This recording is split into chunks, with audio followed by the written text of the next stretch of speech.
పరిశుద్ధాత్మదేవుడా నీ శక్తి నింపుమా, పరిశుద్ధాత్మదేవుడా నీ అగ్నిని పంపుమా, పరిశుద్ధాత్మదేవుడా నీ శక్తి నింపుమా, పరిశుద్ధాత్మదేవుడా నీ అగ్నిని పంపుమా, పరిశుద్ధాత్మదేవుడా నీ పెదవులు కాచుమా, పరిశుద్ధాత్మదేవుడా నా పెదవులు కాచుమా, పరిశుద్ధాత్మదేవుడా పరిశుద్ధతనీయుమా, పరిశుద్ధాత్మదేవుడా పరిశుద్ధతనీయుమా, ఆత్మస్వరూపుడా నా యేసయ్యా నీ ఆత్మతో నన్ను నింపుమా, నీ ఆత్మశక్తి నా కొసగుమా, నీ ఆత్మశక్తి నా కొసగుమా.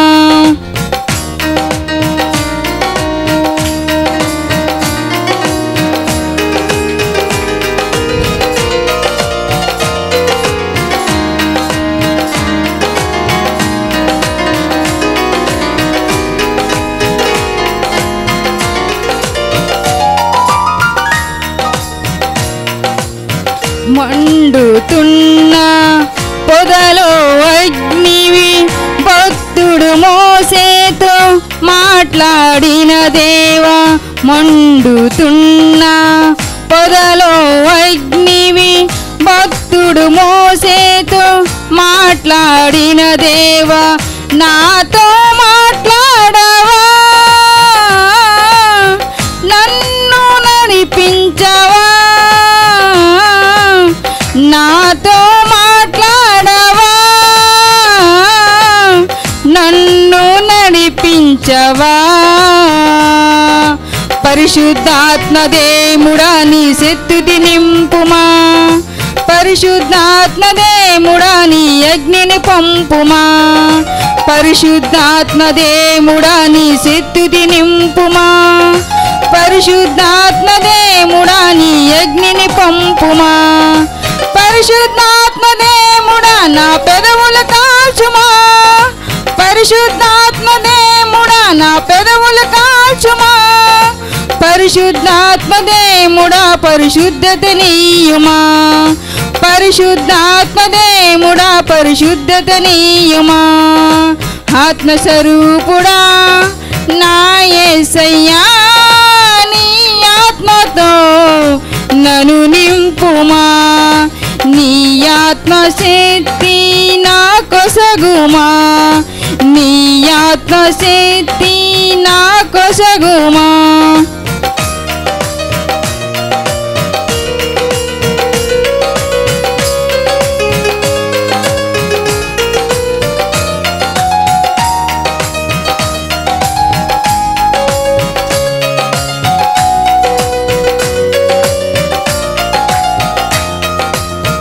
అంచి దినమున మాపై ఆత్మను కుమ్మరించుటకు నిశ్చయించితివి, అంచిన దినమున మాపై ఆత్మను కుమ్మరించుటకు నిశ్చయించితివి, మాపై దిగిరావయ్యా శక్తి వసగుమయ్యా, మాపై దిగిరావయ్యా శక్తి వసగుమయ్యా, పరిశుద్ధాత్మదేవుడా నీ శక్తి నింపుమా, పరిశుద్ధాత్మదేవుడా నీ అగ్నిని పంపుమా, పరిశుద్ధాత్మదేవుడా నీ శక్తి నింపుమా, పరిశుద్ధాత్మదేవుడా నీ అగ్నిని పంపుమా, పరిశుద్ధాత్మదేవుడా నా పెదవులు కాల్చుమా, పరిశుద్ధాత్మదేవుడా నా పెదవులు కాల్చుమా, పరిశుద్ధాత్మదేవుడా పరిశుద్ధతనీయుమా, పరిశుద్ధాత్మదేవుడా పరిశుద్ధతనీయుమా. అందరం ఒకసారి పరిశుద్ధ గ్రంథంలో నుండి ప్రకటన గ్రంథము 2వ అధ్యాయం 17వ వచనం. సంఘములతో ఆత్మ చెప్పుచున్న మాట చెవిగలవాడు వినుడుగాక. జయించువానికి మరుగయ్యున్న మన్నాను భుజింపనిత్తును, మరియు అతనికి తెల్ల రాతినిత్తును. ఆ రాతి మీద చెక్కబడిన యొక్క క్రొత్త పేరుండును. పొందిన వానికే గాని అది మరి ఎవనికిని తెలియదు. మరి లేఖనాలు వివరించడానికి నిలబడిన అల్పునైన నాకును చేరువచ్చిన మీకును గ్రహించడానికి చేరువచ్చిన మీ పట్ల కూడా ఆయన దయ చూపించిన గాక. దయచేసి అందరూ కూర్చున్నామండి. మహాగణుడు రక్షకుడునైన ప్రభు అయిన యేసుక్రీస్తు నామమున చేరువచ్చిన మీ అందరికీ నా శుభములండి. దేవుడు మిమ్మల్ని దీవించిన గాక. దేవుడు మిమ్మల్ని ఆశీర్వదించిన గాక. ఎంతమంది ఆయన ఆశీర్వచనాలు నాకు అవసరం అనేవారు? నిజంగానే అవసరమా? అవి లేకుండా ఉంటే మనం జీవించలేము. నిజంగా జీవించలేమా? ఆయన ఆశీర్వాదాలు లేకుండా జీవించచ్చా? జీవించలేమా? ఆయనతో సంబంధం లేకుండా జీవించగలమా? జీవించలేమా? ఎంతమంది జీవించలేమంటారు? ఆయనతో మనం ఆయన నడకకుండా మనం ఏదైనా పొందుకోగలమా? అసలు ఏ మనిషి అయినా ఏదైనా పొందుకోగలడా ఆయన అడగకుండా? ఆయన అడగకుండా ఏ మనిషి అయినా ఏదైనా పొందుకోగలడా? పొందుకోలేడా? పొందుకోగలడు. ఎందుకంటే మనం ప్రార్థిస్తాం కానీ బయట ఉన్న వాళ్ళు ఎప్పుడు ప్రార్థన చేయరు కదా. మనం అడుగుతాం, దేవా మా కుటుంబాలను పోషించమని, కానీ బయట వాళ్ళు అడగరు కదా. విచిత్రం అదే. ఏమైతే మనం చేయడానికి పదే పదే ప్రార్థన చేసి ప్రార్థనలో అడిగి ముందుకెళ్తే కొన్నిసార్లు ఆటంకాలు ఎదురవుతూ ఉంటాయి. అదే ఒకవేళ అది బిజినెస్ అవనివ్వండి, అది ఉద్యోగం అవనివ్వండి, చదువు అవనివ్వండి, ప్రార్థనలో లేని వ్యక్తి దాన్ని చేస్తాడు, సక్సెస్ అవుతాడు. ప్రార్థన చేసి ముందుకెళ్ళి దేవుడి చిత్తం కాకపోతే మనం ఫెయిల్ అవుతాం. అతను ఎందుకు ఫెయిల్ అవడు, మనం ఎందుకు ఫెయిల్ అవుతాం? నేను అడిగిన ప్రశ్న అర్థమైందా అండి? ఒకే స్టడీస్ అంటే దేవుని సన్నిధికి వచ్చే వ్యక్తి ఏమేమో, ప్రభువా నేను ఇది వెళ్ళొచ్చా వెళ్ళకూడదా, నేను చదవచ్చా చదవకూడదా, నీ ఇష్టమా కాదా అని పదే పదే పదే పదే ప్రార్థన చేస్తే ఒకవేళ దేవుడు కాదన్నా తన గ్రహింపు కుదరకపోయినా టక్కుమని అడుగు పెడితే విఫలమైపోతాడు. ఇదే స్థితిలో ఒక దేవుడిని నమ్మని వ్యక్తి, అసలు దేవుడిని పూర్తిగా నమ్మని వ్యక్తి దేవుడి దగ్గర ప్రార్థన చేయడు, పాస్టర్ గారితో ప్రార్థన చేయించుకోడు, ఏమీ చేయడు, కానీ ఒకటి చేస్తాడు, మైండ్కి ఏది దోస్తే నా జీవితం నా ఇష్టం, నేను ఇట్లా ఉండాలనుకున్నా, నాకు చదవాలనిపిస్తుంటే చదువుతాడు. మరి అతను ఎందుకు పాస్ అవుతాడు? ఆధారపడిన మనం ఎందుకు ఫెయిల్ అవుతాం? దేవుడు మనల్ని ఎలా చేశాడంటే ఆయన మీద ఆధారపడే వాళ్ళుగా మనల్ని చేశాడండి. మనకు మనం ఓన్ డెసిషన్ తీసుకోలేని వాళ్ళుగా చేశాడంట. చాలాసార్లు నా లైఫ్లో నాకు అదే అనిపించింది. ఒక కార్యం నేను చేయడానికి ముందుకెళ్తే దేవుడు నా చుట్టూ అన్ని డోర్లన్నీ బ్లాక్ చేసినట్టు ఉండేది. అదే మా ఫ్రెండ్ చేస్తే వాడు సక్సెస్ అయ్యేవాడు. అదే నేను చేయాలంటే ప్రార్థనలో గడపాలి, అందరూ కలిసి ప్రార్థించాలి, ఒకరు ప్రార్థన ఒకటి జతపడాలి. అంటే మీకు ఇంకా సింపుల్ చెప్పాలంటే, ఎంతమంది ఇక్కడ దేవుని సన్నిధికి వచ్చి వాక్యాన్ని ఆనందించే వాళ్ళు ఉన్నారు? మీరంతా ఆయన వాక్యాన్ని ఆనందిస్తూ ఉన్నారా? అయితే ఆయన వాక్యాన్ని మాట్లాడేటప్పుడు ఇక్కడ మనం ఏం చేస్తామంటే వాక్యానికి ముందు రోజు ప్రార్థిస్తాం, అంతకు ముందు వారం ప్రార్థిస్తాం, ప్రతి ఉదయాన్న ప్రార్థిస్తాం. అప్పుడు ఇక్కడికి వచ్చిన తర్వాత అన్నిసార్లు ఒకేలా ఉండదు వాక్య పరిచర్య. కొన్నిసార్లు ఇది ఎట్లా అంటే ఒక్కొక్కసారి అప్ అండ్ డౌన్స్గా ఉంటుందండి. ఎంతమంది నాతో ఏకీవిస్తారు ఈ విషయంలో? ప్రతిసారి హైలైట్గా ఉంటుందా ప్రతి మెసేజ్? కొన్ని వింటే ఆహా అనిపిస్తుంది, కొన్ని ఎప్పుడు విన్నట్టే అనిపిస్తుంది. ఈ వేరియేషన్ ఎందుకంటే ప్రవక్త కూడా తన జీవితంలో ఒకసారి నిరాశలోకి వెళ్ళిపోయిన తర్వాత, ఇది నేను అది చదివి చాలా రోజులు అవుతుంది, అది రీసెంట్గా చదివితే నేను పక్కా చెప్పగలిగాను. ఎప్పుడైతే వెళ్తూ ఉంటే దేవుడు చూపిస్తూ ఉంటాడు, ఒకసారి అటువైపు చూడండి, ఆ కొండల్లో ఒకటి ఎత్తుగా, ఇంకోటి లోతుగా, మళ్ళా ఇంకోటి ఏంటంటే ఆ మధ్యలో గ్యాప్ ఉంటుంది. నీ ఉద్యమం డైరెక్ట్గా వెళ్ళదు. ఒకసారి ఉద్యమం వచ్చిన తర్వాత, అంటే ఏదైనా పరిచయంలో దేవుడు బలంగా వాడుకున్న తర్వాత కొంత రెస్ట్ ఇస్తాడంట నెక్స్ట్ స్టెప్ కోసం. ఇచ్చి మళ్ళా వెంటనే దేవుడు పైకి లేపుతాడంట, మళ్ళా కొంత రెస్ట్ ఉంటుందంట, మళ్ళా పైకి లేపుతాడంట. ఆయన అనుకున్న పని అయితే ఆయన ఎలా అయినా చేస్తాడండి.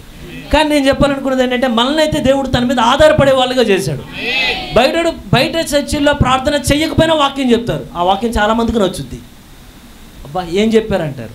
అదే ఇక్కడ ప్రార్థన చేసి కొన్నిసార్లు వాక్యం చెప్పినా ఎందుకు తాకదయ్యా అంటే, ఒక్కోసారి దేవుడు వచ్చిన 100 మందితో మాట్లాడకపోవచ్చు, ఆయన ఎవరితోనో ఒకరితోనో మాట్లాడాలనుకుంటాడు. అది అక్కడికి వెళ్ళి వాళ్ళని గాలం వేసి పైకి లాగుతూ ఉంటుంది. అప్పుడు మనకు అర్థం కాకపోతే ఏం చేయాలంటే, ప్లేట్ మంద కాపోయినా కొన్నిసార్లు ఆమెనని చెప్తూ ఉండాలంట. ఎందుకంటే ప్లేట్ మనకు వస్తుంది కనుక అప్పటి వరకు వెయిట్ చేస్తూ ఉండాలంట. ఎంతమంది విషయంతో నాతో పాటు ఎక్కిపిస్తారు. అయితే నేను చెప్పే వర్తమానం చాలా చిన్నదండి. నేను చెప్పి నేను అన్నీ అని మీకు అలవాటు అయిపోయినట్టుంది. కానీ నాకేమనిపించిందంటే ఒకవేళ నేను మధ్యలో వెళ్తే పర్లేదు, ప్రాబ్లం లేదు, పాస్టర్ గారు ఉన్నారు కాబట్టి, సేవకులు మన మధ్యలో ఉన్నారు కాబట్టి కంగారు పడే విషయం లేదు అనుకుంటున్నా. దేవుడు దయ చూపించిన గాక. అయితే ఈ వర్తమానం ప్రారంభించే ముందు ఒక చిన్న విషయం ప్రవక్త చెప్పింది నాకు జ్ఞాపకం వస్తుంది. ఏమనంటే, ఈ మన్నా గురించి నేను వెతుకుతూ ఉండగానే, ఎప్పుడైతే దేవుడు ఒక పని మనకు అప్పగిస్తాడో ఆ పని ప్రారంభించినప్పటి నుండి దాన్ని అలా మనం ముందుకు తీసుకువెళ్తా ఉంటే ప్రతి పనిలో ఏమేమి అవసరమై ఉంటాయో, ఏ దేవుడైతే పని చేయమంటాడో అదే దేవుడు అవసరమైన ప్రతి ఈవిని ఆయన అనుగ్రహిస్తాడంట. ప్రవక్త చాలాసార్లు ఏమంటాడంటే, నాకు ఎటువంటి భయం లేదు, ఒకవేళ దేవుడు కానీ నన్ను పలానా దూరదేశానికి వెళ్ళి అక్కడ కానీ నేను వాక్యం చెప్పమంటే నేను చెప్తా. ఒకవేళ డబ్బులు నా దగ్గర లేవు కదా అని నేను భయపడ్డా. ఎందుకంటే దేవుడు ఎవరో ఒకరి హృదయాన్ని ప్రేరేపించి నాకు అవసరమైనది ఏంటో గుప్పిలు విప్పి దేవుడు సహాయం చేయగలరు. ఎంతమంది నమ్ముతున్నారు దాన్ని? మీ జీవితాలు అనుభవించిన వాళ్ళు ఎవరైనా ఉన్నారా? మీ జీవితంలో ఏది అవసరమో దేవుడు సమయానికి దాన్ని అనుగ్రహిస్తాడండి. ఎందుకయ్యా అంటే, ఎందుకు అనుగ్రహిస్తాడంటే పని చెప్పింది ఆయన కనుక ఆయన అనుగ్రహిస్తాడండి. ఒకవేళ మీకు డౌట్ రావచ్చు, ఇప్పుడు నేను ఎక్కడికి వెళ్ళి పరిచర్య చేయాలని. అయితే భూమి మీదకి వచ్చిన మన ప్రతి ఒక్కరికి ఒక పరిచర్య దేవుడు అనుగ్రహించాడంట. ఎంతమంది నమ్ముతున్నారు ఆ విషయాన్ని? సుదర్శన్ ఎప్పుడు బలిపీఠ మీద వాక్యం చెప్పలా, ఎప్పుడు నేను వండుతా, ఇంట్లో వాళ్ళకి వడ్డిస్తా, నా బిడ్డలు పెంచుతూ ఉన్నా, అదే నీకు ఇవ్వబడిన పరిచర్య. దేవుడు ఒకరోజు దాని గురించే నేను లెక్క అడుగుతాడంట. ఒకవేళ దీన్ని మరి నమ్మకంగా చేస్తే ఒకరోజు దాని గురించే మీకు బహుమానాన్ని కూడా దేవుడు ఇస్తాడంట. అది చాలా విచిత్రంగా ఉంటుంది. మనం చాలాసార్లు ఏం కోరుతామంటే, మనం కూడా మైక్ ఇస్తే మనం కూడా నుంచొని ఓ నా సహోదరి సహోదరులారా ప్రియులారా అని చెప్పాలని కోరుతాం. కానీ దేవుడు కొన్నిసార్లు ఏమంటాడంటే, ఇట్లా స్టేజ్ ఎక్కే ప్రోగ్రామ్ ఇవ్వడంట, కానీ క్యాలెండర్ బయటది ఇవ్వడండి, అంటే క్లాక్ బయట ముళ్ళు ఇవ్వడంట. ఒక్కోసారి బ్యాక్ సైడ్ ఉన్న మనకు కనపడకుండా పనిచేసే చిన్న చిన్న చిన్న ముళ్ళు పనులు ఇస్తాడంట. ఆ పని ఇచ్చినా ఓకేనా చేయడానికి? చిన్నదైనా పర్లేదా? లేదు పెద్దదే కావాలా? ఇంతకుముందు ఒకరు చెప్తుంటే ఉన్నా, ఒకసారి పరలోకానికి వెళ్ళిన తర్వాత ఇది ఎవరిని ఒక సేవకుడు మరి పైకి వెళ్ళిన తర్వాత, చనిపోయిన తర్వాత వెళ్ళిన తర్వాత, ఏది నా ఇల్లు అంటే ఒక గృహం చూపించారండి, ఇదిగో నీ ఇల్లు అని. చూస్తే అది చాలా చిన్న ఇల్లులా కనబడుతుందంట. పక్కన చూస్తే పెద్ద ఇల్లు కనబడుతుందంట. వెంటనే డౌట్ వచ్చి అడిగాడంట, ఈ ఇల్లు ఎవరిదని? నీదని. మరి అదే ఎవరిదని? నీ దగ్గర కార్ డ్రైవర్ది అన్న.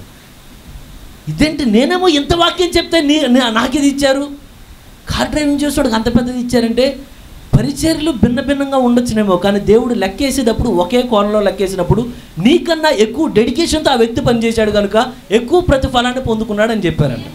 మీ చిన్నదానిలో కూడా దేవుడు దీవిస్తాడా? అంటే మీకు నమ్మకం కుదిరినట్టు లేదండి. సుదర్శన్ ఒకవేళ నేను ఉద్యోగానికి వెళ్తున్నా, అదే మీకు ఇవ్వబడిన పరిచర్య. ఎందుకంటే మీ చుట్టూ ఏ ప్రజలతో మీరు మాట్లాడుతున్నారో మీ ద్వారా దేవుడు వారిని రాబట్టాలని కోరుతాడంట.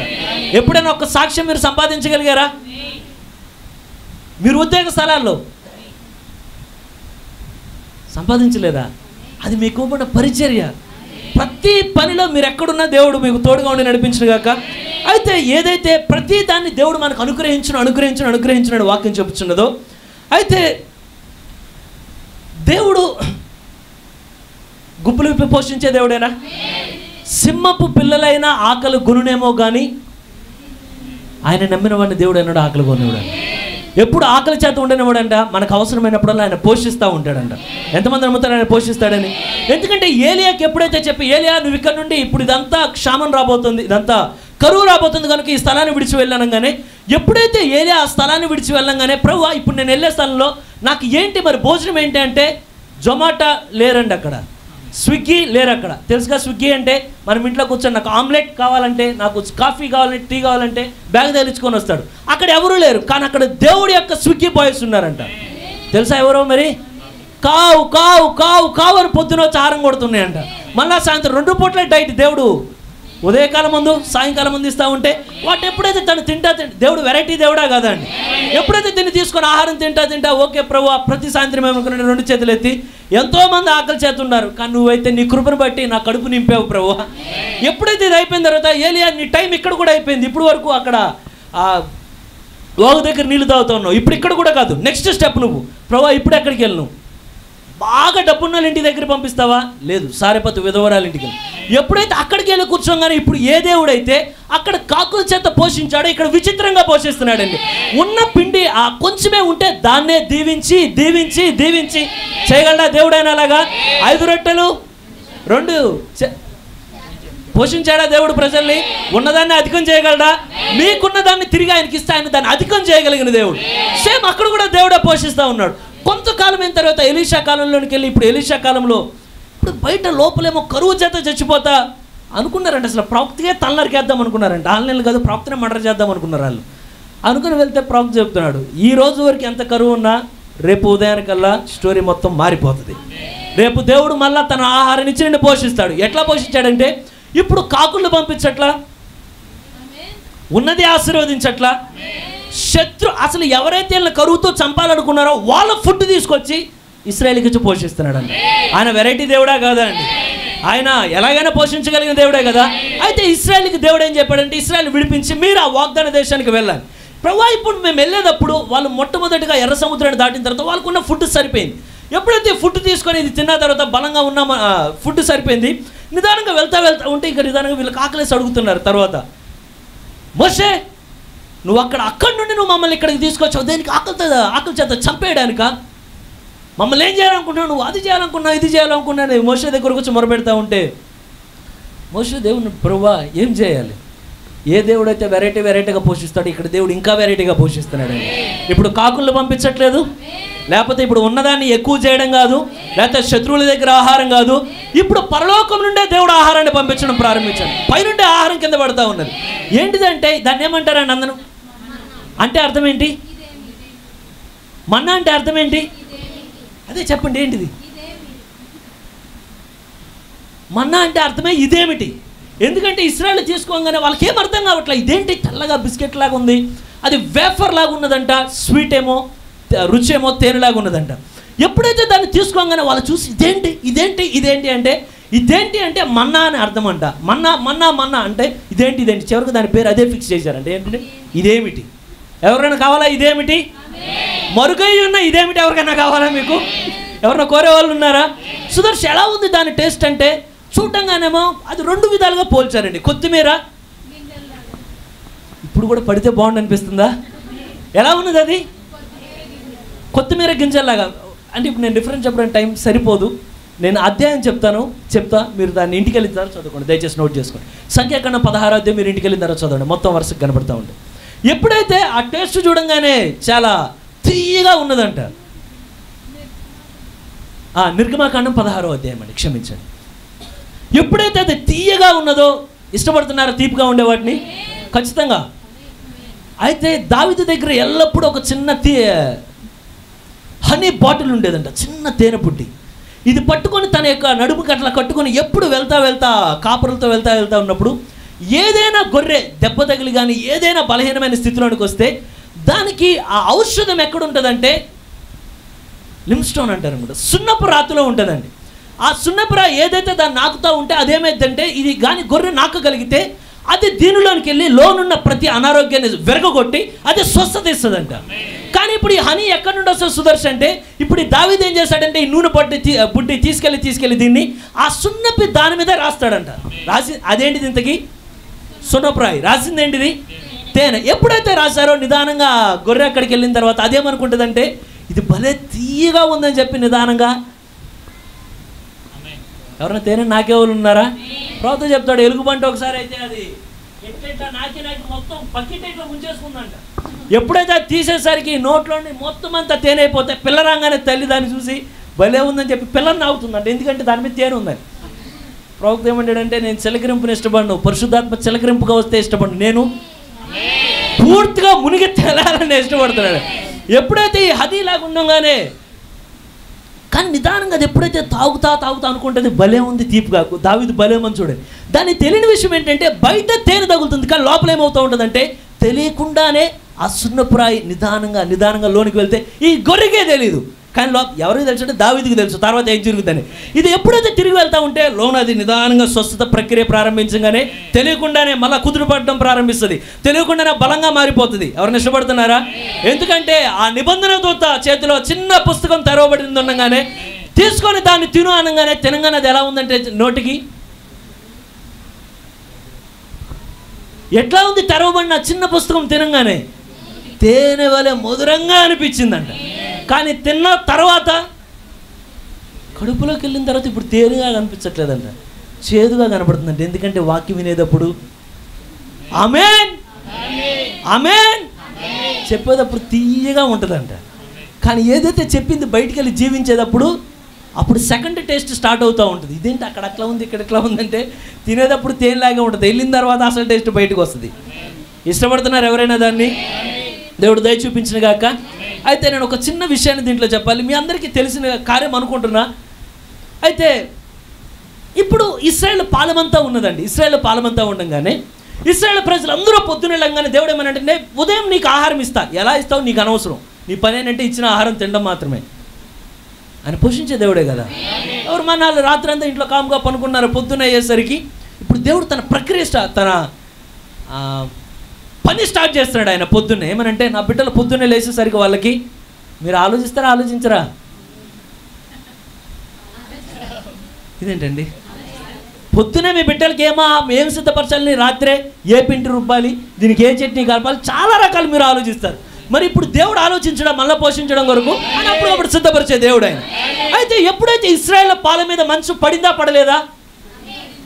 ఎంతమంది ఆమెన్ అంటారు? ఆ నేల అంతటి మీద మంచు పడతా ఉందా? దాన్ని తీసుకొని వాళ్ళు తిన్నారా? అయితే ఒక చిన్న విషయం నేను చెప్పాలి. ఏమనంటే నిజంగా ఆ మంచు కానీ ఉన్నట్టుగా ఆ మన్నా కానీ నేల మీద పడితే మీరు గమనిస్తే ఆ పాలాన్ని గొర్రెలు దాని మీద తిరుగుతూ ఉంటాయా? వెళ్ళినప్పుడు వాటికి మన వాష్రూమ్కి ఎక్కడ వెళ్ళాలో తెలుసా? వాటి మధ్యలోనే జంతువులు తిరుగుతూ ఉంటాయా? వాటి మధ్యలో దుమ్ము ధూళి మొత్తం ఉంటుందా? మరి పిచ్చి పిచ్చిగా ఉన్న నేల మీద దేవుడు మన్నా ఎలా కురిపిస్తాడు? మనం ఒకసారి ఆలోచిస్తే నిజంగా ఇప్పుడు దేవుడు పొద్దున్నే మన్నా ఇస్తా అన్నాడండి. మీరు వెనకేపాడు కట్ట మీద పడింది. పొద్దున్నే 7ంటికి ప్రేయర్ అవ్వగానే మీరు డోర్ ఓపెన్ చేసి బయటికి వెళ్ళంగానే మీకు రోడ్డు అంతా మన్నా కనపడుతుంది. తీసుకొని ఎంతమంది తింటారు? ఎందుకని మట్టి ఎట్లా ఉంది? నేల బాల అది మంచిగా ఉంటుంది. ఎందుకంటే మా ఆఫీస్లో కొంతమంది లోడర్స్ ఉంటారు. వాళ్ళు ఇక్కడ వాళ్ళు కాదు, వేరే స్టేట్ నుండి వచ్చిన వాళ్ళు ఫుడ్ తినేటప్పుడు చాలా జాలి అనిపిస్తుంది వాళ్ళ విధానం చూస్తే. జస్ట్ ఒక ప్లాస్టిక్ కవర్, మనం ఏదైతే తల మీద వాన వచ్చినప్పుడు తల మీద కప్పుకుంటే చికెన్కి ఏమైనా తీసుకొచ్చి అలాంటి కవర్ తీసుకొని దాన్ని చించి నేల మీద వేసుకొని ఒక పెద్ద కవర్ పరిచేస్తారు. పరిచేస్తే 10 మంది కూర్చుంటే 10 మంది కూర్చొని ఒకరి తర్వాత అలా ఒక్క ప్లేట్ ఏమి ఉండదు ఇంకా వాళ్ళకి. నేల మీద ప్లాస్టిక్ కవర్ వేసుకుని తింటారు. వాళ్ళు చూస్తే జాలి అనిపిస్తుంది. ఎందుకంటే వాళ్ళు అటువంటి విధానంలో పెంచబడ్డారు. మరి ఇప్పుడు దీని సొల్యూషన్ ఏంటి? అట్లా మట్టి మీదే దేవుడు ఇచ్చి ఉంటాడా? దేవుడు ఏమైనా చేసి ఉంటాడా?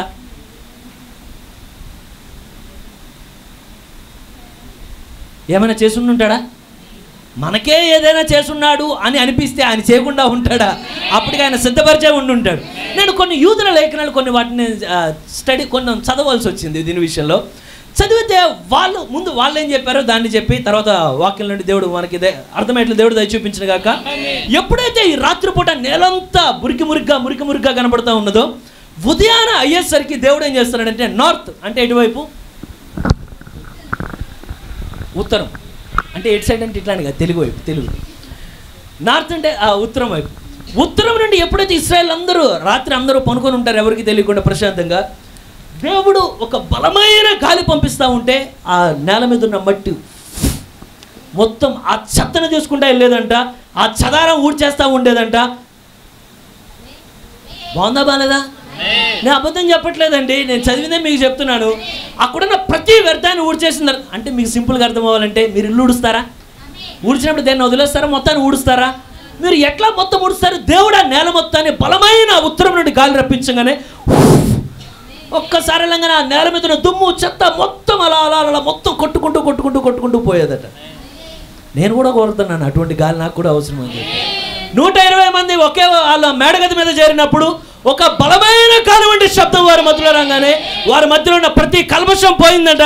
వాళ్ళ మధ్యలో ఉన్న ప్రతి అవమానం పోయిందట. వాళ్ళ మధ్యలో ఉన్న ప్రతి అవిశ్వాసం పోయిందంట.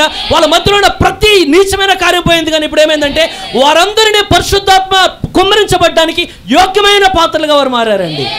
దేవుడు వెంటనే అగ్ని ఒక్కొక్కరి మీద 4లుగా విభజింపబడి అందరి మీద ఒకే ఆత్మ పడిందా? వేరు ఆత్మలు పడ్డాయా? ఎంతమంది కోరుతున్నారు నా మీద కూడా పడాలని? ఎప్పుడైతే ఆ బలమైన గాలాల ఈడ్చుకుంటూ వెళ్ళిపోతూ ఉండగానే మొత్తం క్లీన్గా అయిపోతుంది. నిదానంగా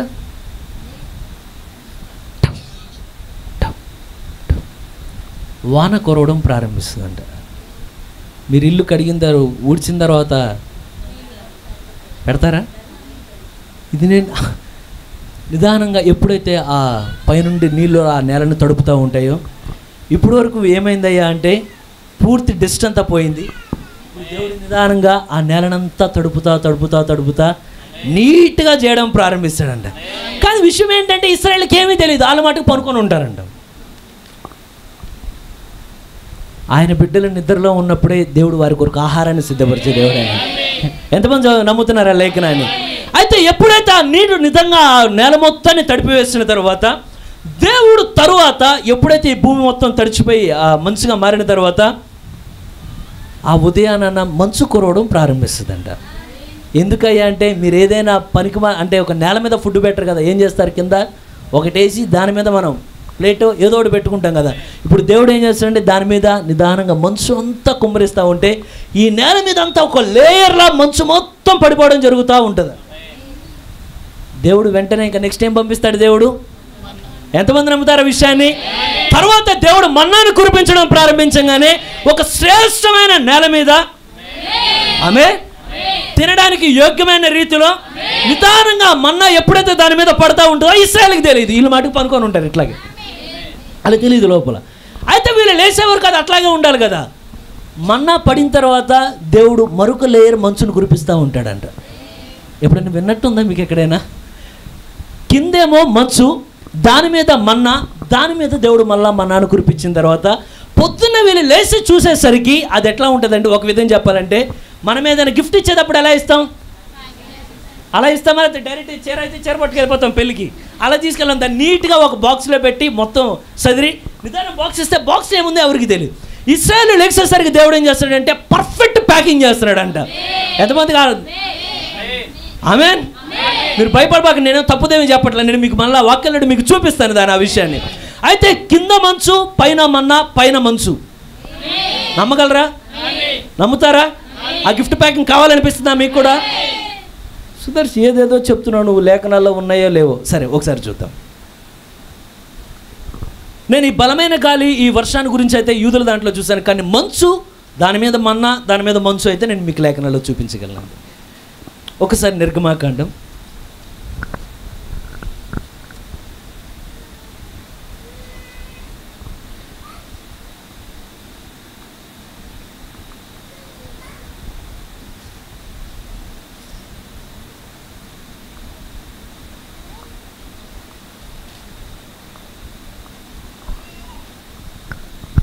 16-14 బెదరు చదవండి.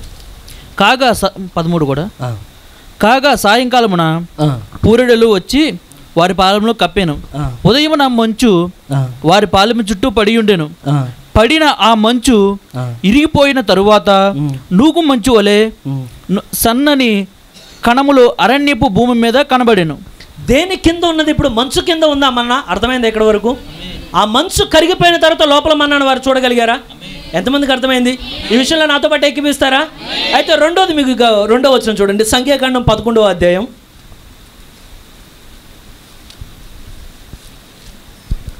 9వ వచనం చదవండి బ్రదర్. రాత్రి యందు మంచు పాలెము మీద కురిసినప్పుడు ఆ మన్నా దాని వెంటనే పడిను. దీన్ని ఇంగ్లీష్ బైబిల్లో ఎవరి దగ్గర కింగ్ జేమ్స్ వర్షన్ బైబిల్ ఉంటే దాంట్లో కానీ మీరు చదవగలిగితే దాంట్లో ఏమున్నదంటే, నేను మిగతా కామెంటరీస్ కూడా చెక్ చేశానండి ఆ విషయంలో. ఎవరినున్నారా ఇంగ్లీష్ చదివే వాళ్ళు ఉంటే ఒక్కసారి చదివితే బాగుండేమో. సంఖ్య అదే చూపించిన కాక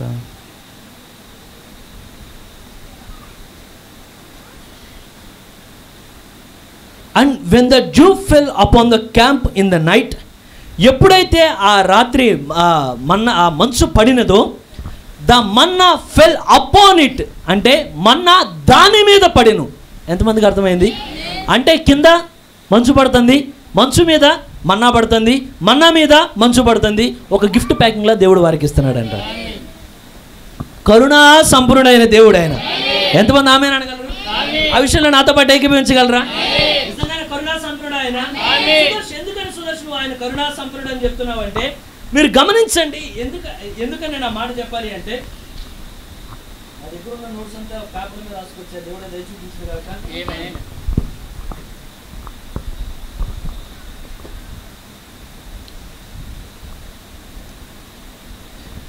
మంచు ఏమి చూపిస్తుంది అంటే కృపను చూపిస్తుంది అంట. వాళ్ళు ఎంతో సనిగినా సరే దేవుడు ఏం చేస్తున్నాడంటే మానక ఇంకా కృపను చూపిస్తున్నాడంట, ఇంకా కృపను చూపిస్తున్నాడంట, ఇంకా కృపను చూసి అసలు ఎందుకు తెచ్చావని అడిగితే ఎందుకు తెచ్చానో చూపిస్తాను మళ్ళీ దేవుడు వారికి ఆహారాన్ని ఇస్తున్నాడంట. దేవుడు దయ చూపించిన గాక.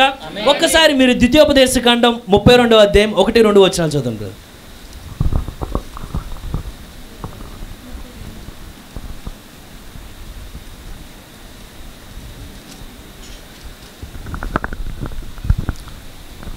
ఒకటి 2 బెదరు 32 చదవండి. ఆకాశ మండలమా, ఆకాశ మండలమా, చెవియొగ్గుము, చెవియొగ్గుము, నేను మాటలాడుదును, నేను మాటలాడుదును. భూమండలమా, భూమండలమా, నా నోటి మాట వినుము, నా నోటి మాట వినుము. నా ఉపదేశం వానవలి కురియును. ఎట్లా అండి? తుఫాను వలెనా? చదవండి బ్రదర్. నా వాక్యము మంచు వలె, చక్కని వాన వలె పడుతున్నదట. నా వాక్యము మంచు వలెను, నా వాక్యము మంచు వలెను, లేతగడ్డి మీద పడు చినుకుల వలెను, లేతగడ్డి మీద పడే చినుకు వలెను, పచ్చిక మీద కురియు వర్షం వలెను ఉండును. ఎటువంటిది అంటే ఆ వాన పడేటప్పుడు అది ఫలభరితంగా ఆ నేలను మార్చే వానండి. అది సారవంతమైన నేలగా దాన్ని మార్చే వానది. దేవుడు దయ చూపించిన గాక. ఆ మంచు, ఆ ఉపదేశం అట్లా పడతా ఉంటుందంట. దాని మీద ఎవరైనా కోరే వాళ్ళు ఉన్నారు. దాని మీద దేవుడు ఆ దాచబడిన ఆహారాన్ని దేవుడు దాని మీద ఉంచబోతున్నాడండి. అయితే ఉపదేశం ఏం చేస్తుందంటే ఎల్లప్పుడు నీ స్థానం ఏంటో తెలుపుతుందంట. దాన్ని ఎంతమంది కోరుతున్నారు? మంచు ఏం చెప్తుందంటే కృపని. ఎందుకంటే గిద్యోనేమన్నాడంటే, అయ్యా నువ్వు నాతో ఉన్నావని నేను నమ్మాలంటే ఓ పని చేయి, గొర్రెబొచ్చు మధ్యలో పెడతాను. ఆమేన్. ఎంతమంది గుర్తుంది? నేల అంతయు మంచుతో తడపడాలి, కానీ ఇది మాటికి పొడిగా ఉండాలి. ఆమేన్. జరిగిందా ఆ విషయం? ఎప్పుడు జరిగిందండి? ప్రపంచంలో అనేక మంది మీద కృప చూపించకుండా దేవుడు ఇశ్రాయేలు మీద మాత్రమే దేవుడు కృప చూపించాడు. ఎంతమంది నమ్ముతున్నారు ఆ విషయాన్ని? మరొకసారి ఏమన్నాడంటే, అయ్యా ఈసారి అయితే గొర్రెబొచ్చు మీద మాత్రమే పడకూడదు, మొత్తం సమస్తం చుట్టూ నేలంతా తడపాలి. దేవుడు అది చేశాడా? మనం ఉన్నది ఆ కార్యంలోనే మనం ఉన్నామండి. యూదుల పట్ల ఇప్పుడు దేవుడు యూదుల కన్నులు గుడ్డివారిగా చేసి దేవుడు మనందరి పట్ల ఆయన కృప చూపిస్తూ ఉన్నాడంట. మంచు కృపను చూపిస్తున్నదంట. దేవుడు దయ చూపించిన గాక. ఎంతమంది ఇష్టపడుతున్నారు దాన్ని? అయితే ఇంకా వాన గురించి కొన్ని ఉన్నాయి, దాన్ని ఇప్పుడు చెప్పడానికి సమయం పడుతుంది. దేవుడు దయ చూపించిన గాక. అయితే ఎప్పుడైతే ఈ మంచు పడడం జరిగినదో, ఈ మన్నా పడడం జరిగిందో, ఇశ్రాయేలు అందరూ దాన్ని తీసుకొని వచ్చారు. తీసుకొని వచ్చిన తర్వాత ఒకరి తర్వాత ఒకరు చూసిన తర్వాత దేవుడు వాళ్ళకి లెక్క చెప్పాడు. మీరు ఓమేరు చొప్పున మాత్రమే తీసుకోవాలి, ఎక్కువ తీసుకోకూడదు. నువ్వు ఒకవేళ ఎక్కువ తీసుకున్నా నీకేం మిగలదు. నీకు ఒకవేళ దాచుకొని నువ్వు పక్కన దాచుకున్నా నీకు పనికిరాదు, అది ఎవరికి పనికిరాదు. ఎప్పుడైతే ఈ మన్నా వాళ్ళు తీసుకొని సరిగ్గా, కొంతమంది విశ్వాసులు ప్రతి కాలంలో ఉంటారండి ఈ టైపు. పాస్టర్ గారు చెప్పింది అంటే దేవుడి లేఖన మీద చెప్పిందో అది మాత్రమే చేసేవాడు మీరు ఆది కాండం నుండి ప్రకటన వరకు చూడొచ్చు. కొన్నిసార్లు చర్చిలో చూస్తే అనిపిస్తుంది ఇట్లా, అంటే మీకైనా నన్ను చూస్తే అనిపించవచ్చేమో, అరే ఈ క్యాండిడేట్ ఇక్కడే ఉంటారా? ఇక్కడ కాదు, అక్కడ నుండి ప్రతి ఒక్కడు అలాంటి స్వభావం కలిగిన వాళ్ళే. దేవుడు వాక్యం ఏదైతే నువ్వు మన్నా మాత్రమే, ఓమేర మాత్రమే తీసుకెళ్ళాలంటే కొంతమంది డౌట్ వచ్చిందంట. విశ్రాంతి దినాన్ని అయితే ఒకళ్ళు రేపు దేవుడు ఇస్తాడు, ఎవడో లేనిపోయింది, ఇది సరిపోద్దా లేదని మళ్ళీ కొంచెం దాచుకున్నారంట ఆ లోపల.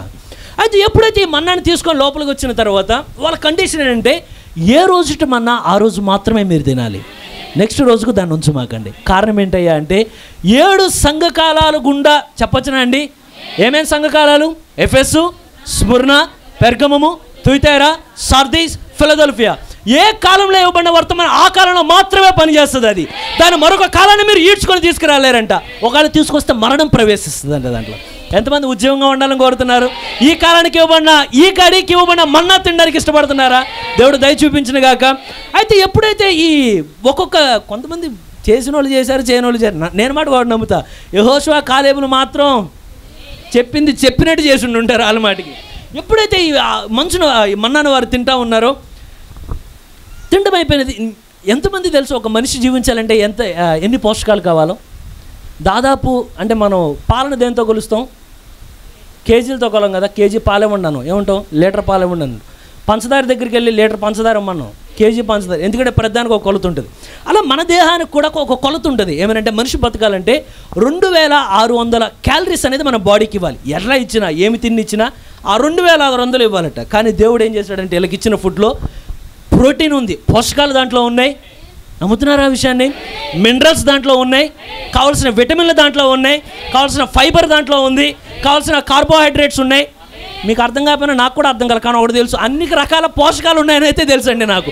ఏ రోగం రాకుండా 40 సంవత్సరాలు తింటూ ఉంటే ఎవరి కాళ్ళు ఇక తిన్నాడు మళ్ళీ నడుచుకుంటూ వెళ్ళిపోతాడు. ఎక్కడ ఏం తింటున్నావయ్యా అడుగుతారు కదా, ఇంతకాలం ఉన్నావు ఏం తిన్నావయ్యా అని వాళ్ళు కానీ అడిగారు అనుకో, ఏం తిన్నాను, పొద్దున్నే బ్రేక్ఫాస్ట్ దేవుడు పంపిస్తూ ఉన్నాడు. మీ ఇంట్లో రోజుకో బ్రేక్ఫాస్ట్ ఉంటుంది, వాళ్ళకి ఒకటే బ్రేక్ఫాస్ట్ ఎప్పుడైనా. ఏంటిదండి? మీకు ఇడ్లీ ఒకరోజు, దోశ ఒకరోజు ఎట్లా ఉంటుంది, కానీ వాళ్ళకి ఎప్పుడు ఒకటే, మన్నా మన్నా మన్నా మన్నా. ఎందుకయ్యా అంటే ఒక క్రైస్తవుడి టిఫిన్ ఎప్పుడు మైసూర్ బజ్జీ అట్టు ఈ కాదండి. ఉదయాన్నే మనం ఏం చేస్తామంటే, ప్రభువా నేను జీవించాలంటే నాకున్న మన్నా ఇది తింటేనే నేను జీవించగలుగుతా, ఇది తింటేనే నేను అరణ్యయాత్రలు వెళ్ళగలుగుతా, ఇది తింటేనే రోగాల పాలు కాకుండా నేను ఉంటా. ఎంతమంది ఇష్టపడుతున్నారు రోగాల పాలు కాకుండా? ఆహారం సరిగ్గా తినపోతే రోగాలు వస్తాయి తెలుసా అండి? ఎంతమంది నమ్ముతున్నారు? ఏమేమి రోగాలు వస్తాయి తెలుసా అండి?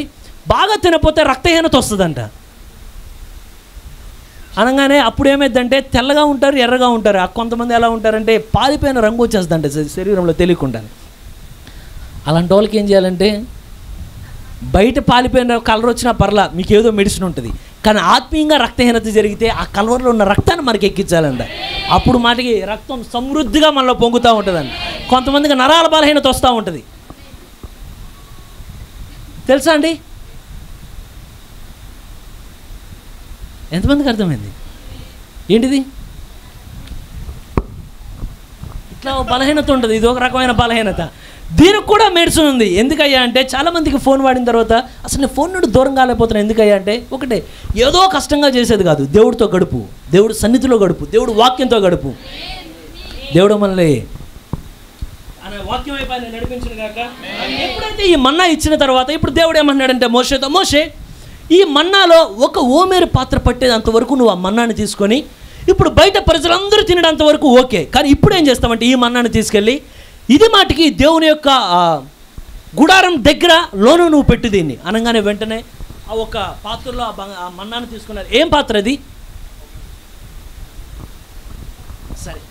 సరే అండి, ఒక పాత్రలో మన్నాను తీసుకున్నారు, నిదానంగా దాన్ని స్టోర్ చేస్తారు. మొత్తం తీసుకెళ్ళిన తర్వాత మోషే ఆహారానికి వచ్చి నువ్వు దాన్ని లోపల పెట్టాలని నిదానంగా ఎప్పుడైతే తీసుకెళ్తా ఉంటే ఎక్కడ పెట్టారు దాన్ని? వెంటనే ఎక్కడ పెట్టారు దాన్ని? నేను కూడా మీలాగే చాలాసార్లు నేను కూడా అనుకున్నా తీసుకెళ్ళి దాన్ని అతి పరిశుద్ధ స్థలంలో మందసం దగ్గర పెట్టారండి, కానీ కాదండి. కారణం ఏంటంటే అసలు అప్పటికి గుడారం వేయబడలా, గుడారమే నిర్మించబడలేదు అప్పటికి. కానీ అప్పటికి సాక్ష్యపు గుడారం అనేది ఒకటి ఉండేది వాళ్ళకి. దాంట్లో దాన్ని అలా పెట్టిన తర్వాత ఎప్పుడైతే ఆ మందిరం కట్టిన తర్వాత అప్పుడు ఏం చేశారంటే దాన్ని తీసుకెళ్ళి ఆ మందసం లోపల 2 విధాలుగా ఉంటుంది. కొన్ని చోట్ల ఏమో అక్కడ అక్షరార్థంగా చదివితే మందస్సం ముందు పెట్టమన్నట్టు ఉంటుంది, కానీ మీరు హెబ్రీలకు రాసిన పత్రికలో చదివితే మందస్సం ముందు కాదు, మందస్సం లోపల పెట్టినట్టు మనకు కనబడుతూ ఉంటుంది. ఎప్పుడైతే ఈ సీక్రెట్ మన్నాని తీసుకెళ్ళి అలా అతనికి ఇచ్చారో ఇప్పుడు ఆహారం ఏం చేశాడంటే దాన్ని కవర్ చేసి దాని లోనికి తీసుకెళ్ళి లోపల పెట్టాడట. అయితే బయట మన్నా తినేవాడికి లోనున్న మన్నా తినేవాడికి చాలా వ్యత్యాసం ఉన్నదండి. బయట మన్నా ఈరోజు రాత్రి వరకే ఉంటుంది, కానీ లోనున్న మన్నా యుగ యుగాలు ఉంటుందండి. అది కారణం ఎందుకయ్యా అంటే బయట ఉన్న మన్నాలో అది సూర్యుని వెలుగు ఎప్పుడైతే దాని మీదకి రాగానే అది వెంటనే కరిగిపోతూ ఉంటుందంట. కానీ లోనున్న మన్నా ఎక్కడ ఉందంటే షకీనా గ్లోరీ కింద అది ఉన్నదంట, దేవుని యొక్క మహిమ కింద ఆ మన్నా ఉందండి. ఎంతమంది దాన్ని ఇష్టపడుతూ ఉన్నారు? అయితే ఏ ఒక్క మనిషి దాన్ని తినలేడు, కానీ ఒక్క ఏర్పరచబడిన వ్యక్తి మాత్రమే తినగలడు. ఎవరంటే అహరోను మాత్రమే దాన్ని. ఎప్పుడైతే ఇది నేను ప్రవక్త చెప్పిన కోడ్ ఆధారం చేసుకొని చెప్తున్నాను ఈ విషయాన్ని. ఎప్పుడైతే ఈ యాజకులు లోనికి వెళ్తారు, దేవుని గుడారంలో ఎంతమంది పనిచేస్తారు ఐడియా ఉన్నదా మీకు? దేవుని కూడా ఏం లేదండి, చాలా సింపుల్. దేవుని గుడారంలో పనిచేసే వాళ్ళని 3 విధాలుగా మీరు లెక్కించవచ్చు. ఒకటి ప్రధాన యాజకుడు, రెండవది యాజకుడు, మూడవది లేవీయులు. ప్రధాన యాజకుడి కింద యాజకుడు ఉంటాడు, యాజకుడి కింద లేవీయులు ఉంటారు. ఎప్పుడైతే వీళ్ళు పరిచర్లో లోపల ఉంటారో ఇప్పుడు ఈ లోనికి వెళ్ళేటప్పుడు యాజకుడు లోనికి వెళ్ళాడు, అతి పరిశుద్ధ స్థలం లోనికి, లేకపోతే మరెవరు ఆ లోనికి వెళ్ళరు. కానీ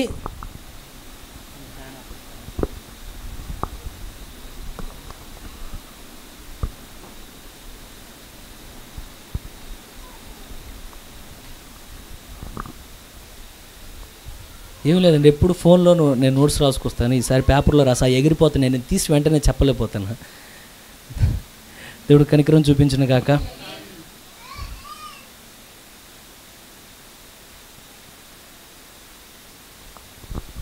అయితే ఎప్పుడైతే ఈ ఆహారాన్ని తీసుకుని లోన ఉంచారో మీరు గమనిస్తే ఈ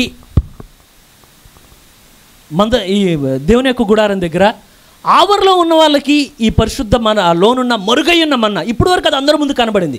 కానీ ఎప్పుడైతే అహరోను దాన్ని తీసుకెళ్ళి లోపల పెట్టడం జరిగిన తర్వాత ఏ ఒక్క వ్యక్తి దాన్ని సమీపించలేడు, అది మరుగ్గా కనబడుతుంది లోపల. ఎప్పుడైతే ఒకళ్ళు కానీ ఈ ఆవరణం దగ్గరికి వెళ్ళి ఇక్కడ ఆ మరుగైన మన్నా ఉంటుందా అంటే లేదు, ఇక్కడ ఆగు, ఇది నీకు కాదంట. ఒకళ్ళు ఎవరైనా పరిశుద్ధ స్థలం దాకా ఎవరు వెళ్తారు? పరిశుద్ధ స్థలం దాకా యాజకులు వెళ్తారండి. ఒకళ్ళు యాజకుడు వెళ్ళి యాజకుడు ఒకవేళ అయ్యా ఇక్కడ నేను తినచ్చు అంటే ఇగో ఇక్కడున్న సముఖపు రొట్టెల్లో ఆ బల్ల దగ్గర ఉన్నవి ఆ రొట్టెలు తిను, కానీ నువ్వు మరుగైన మన్నా తిండగా నువ్వు కూడా పనికిరావని. కానీ ఎవరు వెళ్తారయ్యా అంటే ఈ లేవీడు వెళ్ళడు కానీ యాజకుడు వెళ్ళడు కానీ ప్రధాన యాజకుడు వెళ్తాడండి. ప్రధాన యాజకుడికి ఏముంటుందంటే యెహోవా పరిశుద్ధుడు అని ఇక్కడ కిరీటం పెట్టబడి ఉంటుందంట ఆ వ్యక్తికి. అతను ఏ వ్యక్తి అయ్యా అంటే మీరు గమనించండి, ఆ వ్యక్తి ఆవరణ దగ్గర ఆగిన వ్యక్తి కాదు, అతను పరిశుద్ధ స్థలంలో ఆగిన వ్యక్తి కాదు, అతను పరిశుద్ధాత్మ బాప్తిసం ఫుల్ఫిల్ చేసిన వ్యక్తి లోనికి వెళ్తున్నాడండి. అతను సూర్యుని కాంతి కింద లేడు కానీ దీపస్తంభాల కాంతి కింద లేడు కానీ షెకినా గ్లోరీ కిందకి వెళ్తున్నాడు ఆ వ్యక్తి. ఎప్పుడైతే ఆ వ్యక్తి ఒక్కొక్క అడుగు వేసి లోనికి వెళ్తాడో వెళ్ళంగానే ఈ మన్నాను తినే అధికారం దాన్ని తీసుకొని గుప్పెడితో, ఇది ప్రవక్త చెప్పినట్లు నేను చెప్తున్నది ఇది, ఎప్పుడైతే ఆ లోనికి వెళ్తే ఎవ్వరు రుచి చూడని ఆ మన్నాని ఈ ఒక్క వ్యక్తి మాత్రమే ఆ గుప్పెడితో ఇలా తీసుకొని దాన్ని తిని ఎంతో రుచిగా ఉన్నది. ఎంత రుచిగా ఉందంటే పడిన రోజు ఎంత రుచిగా ఉందో ఇప్పటికీ అంతే రుచిగా ఉన్నది. ఎంతమంది ఇష్టపడుతున్నారు దీన్ని? ఇది 2 కోణాల్లో మీకు చూపించగలను. కారణం ఏంటయ్యా అంటే మీరు బయటపడిన మన్నాను చూడండి. బయట మన్నా పడిందా? ఎంతమంది నమ్ముతున్నారు బయట? 2 కోణాల్లో మీరు గమనించండి. ఆ బయటపడిన మన్నా ఎవరు తినగలరయ్యా అంటే కేవలం రక్షణ తీసుకొని బయటకు వచ్చిన తర్వాత సామాన్యమైన మన్నా, అది మరుగై ఉన్న మన్నా కాదండి. ఎంతమంది గ్రహించగలుగుతున్నారు? ఇప్పుడు మన్నా, అనుదిన మన్నా వేరు, మరుగై ఉన్న మన్నా వేరు. రెండింటిని గుర్తుంచుకోగలుగుతారా? ఒక కోణంలో మీరు గమనిస్తూ ఉంటే ఎప్పుడైతే ఇశ్రాయేలు అరణ్యయాత్రలో ఉన్నారో ఐగుప్తు పాపలోకానికి చూపిస్తుంది చీకట్లో ఉండడానికి. నెక్స్ట్ ఎర్ర సముద్రాన్ని దాటి ఇశ్రాయేలు ముందుకు వచ్చారు, నీటి బాప్తిసాన్ని దాటి వాళ్ళకు వచ్చారు. వాళ్ళు నీతీకరణ, శుద్ధీకరణ, 3వది వాగ్దాన దేశం, పరిశుద్ధాత్మ బాప్తిసం. ఎంతమంది ఆమెనంటారు ఈ విషయంలో? అయితే ఇది పడేది ఐగుప్తులో పడట్లేదు, ఇది వాగ్దాన దేశంలో పడట్లేదు. కానీ ఎక్కడ పడుతుంది?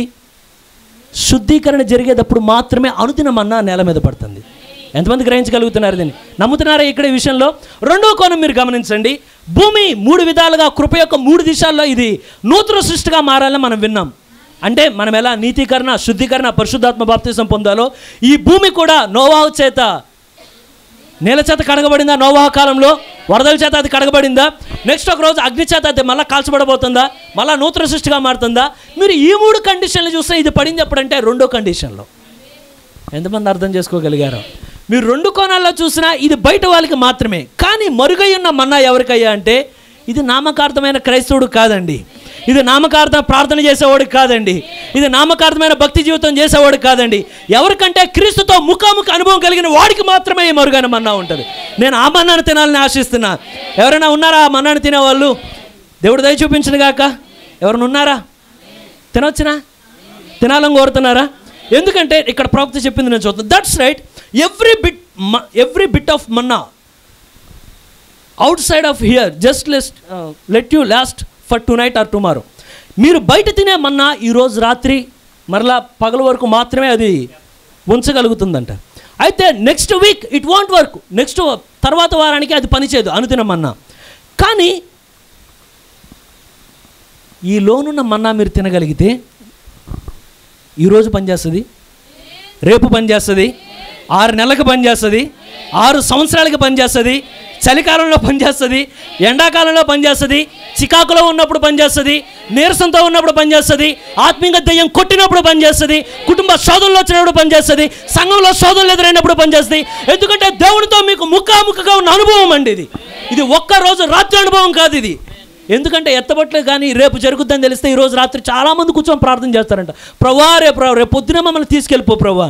కానీ ఇది ఒకరోజు రాత్రి అనుభవం కాదు. కానీ హనోకు వలె పగలు రాత్రి, పగలు రాత్రి, పగలు రాత్రి, పగలు రాత్రి, ప్రతిరోజు, ప్రతి వారం, ప్రతి నెల, ప్రతి సంవత్సరం. ఎప్పటి వరకు అంటే క్రీస్తులో నువ్వు జన్మించినప్పటి ఎత్తబట్ల వెళ్ళే వరకు ఆ సవాసం కొనసాగుతూ ఉంటుంది. ఎంతమంది దాన్ని ఆశించే వాళ్ళుగా ఉన్నారు? తీసుకెళ్ళను కాక ఎంతమంది ఇష్టపడుతున్నారు? ఒకవేళ నువ్వు కానీ దాన్ని తినే వ్యక్తి అయితే నువ్వు ప్రేమతో నింపబడిన వ్యక్తివి. ఉన్నారా ఎవరైనా నింపబడిన వ్యక్తి? నువ్వు దాన్ని తినే వ్యక్తి అయితే దేవుని మహిమకుందున్న వ్యక్తివి నువ్వు. ఆమేన్.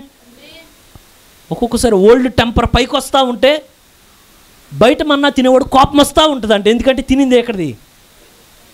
కానీ ఎప్పుడైతే ఈ ఓల్డ్ టెంపర్ ఒకవేళ మొరుగై ఉన్న మన్నా తినేవాడికి వస్తే వెంటనే దాన్ని అదుపు చేయగలుగుతాడన్న. ఎవరిని ఇష్టపడుతున్నారా మొరుగైన మన్నా తినడానికి? ఎటువంటి స్థితిలో అయినా దేవుడితో పాటు నడవడం కొరకు దేవుడు దయ చూపించిన గాక. అయితే ఒక చిన్న విషయాన్ని నేను చెప్పి నేను ముందుకు వెళ్తానండి. ఈ అనుదిన మన్నా ఎప్పుడైతే పడతా ఉంటుందో ఆ మన్నాను తినిన వాడికి ఒక రోజు రాత్రితో ఎలా పోతుందో, చాలామందికి క్రీస్తుతో ఉన్న అనుబంధం కూడా ఒక రోజు రాత్రి అనుభవాలే ఉంటాయంట. అనగా ఈరోజు ఆరాధన రాగానే వచ్చి రాగానే ప్రభువా నీకు వేలాది వందనాలయ్యా, దేవానికి స్తోత్రాలయ్యా అని. కానీ ఎప్పుడైతే ఆరాధన స్థలాన్ని విడిచి మనం బయటికి వెళ్తామో నిదానంగా ఏమైందంటే తిన్నామన్నా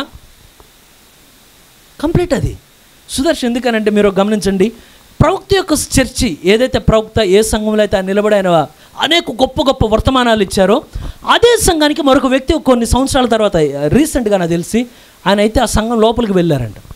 ఎప్పుడైతే బ్రానమ్ టెబర్నికల్ దానిలోనికి వెళ్ళంగానే అంత చుప్ చాప్ సైలెంట్గా ఉంటుంది, ఆరాధనలు ఏం జరగవు అక్కడ. కామ్గా డోర్ ఓపెన్ చేస్తే మనం వర్తమానాలు వింటున్నాం కదా, ఆ వర్తమానాలు వచ్చింది అదే అక్కడ ఆ చర్చిలో నుండి అక్కడే రికార్డు చేయబట్టి.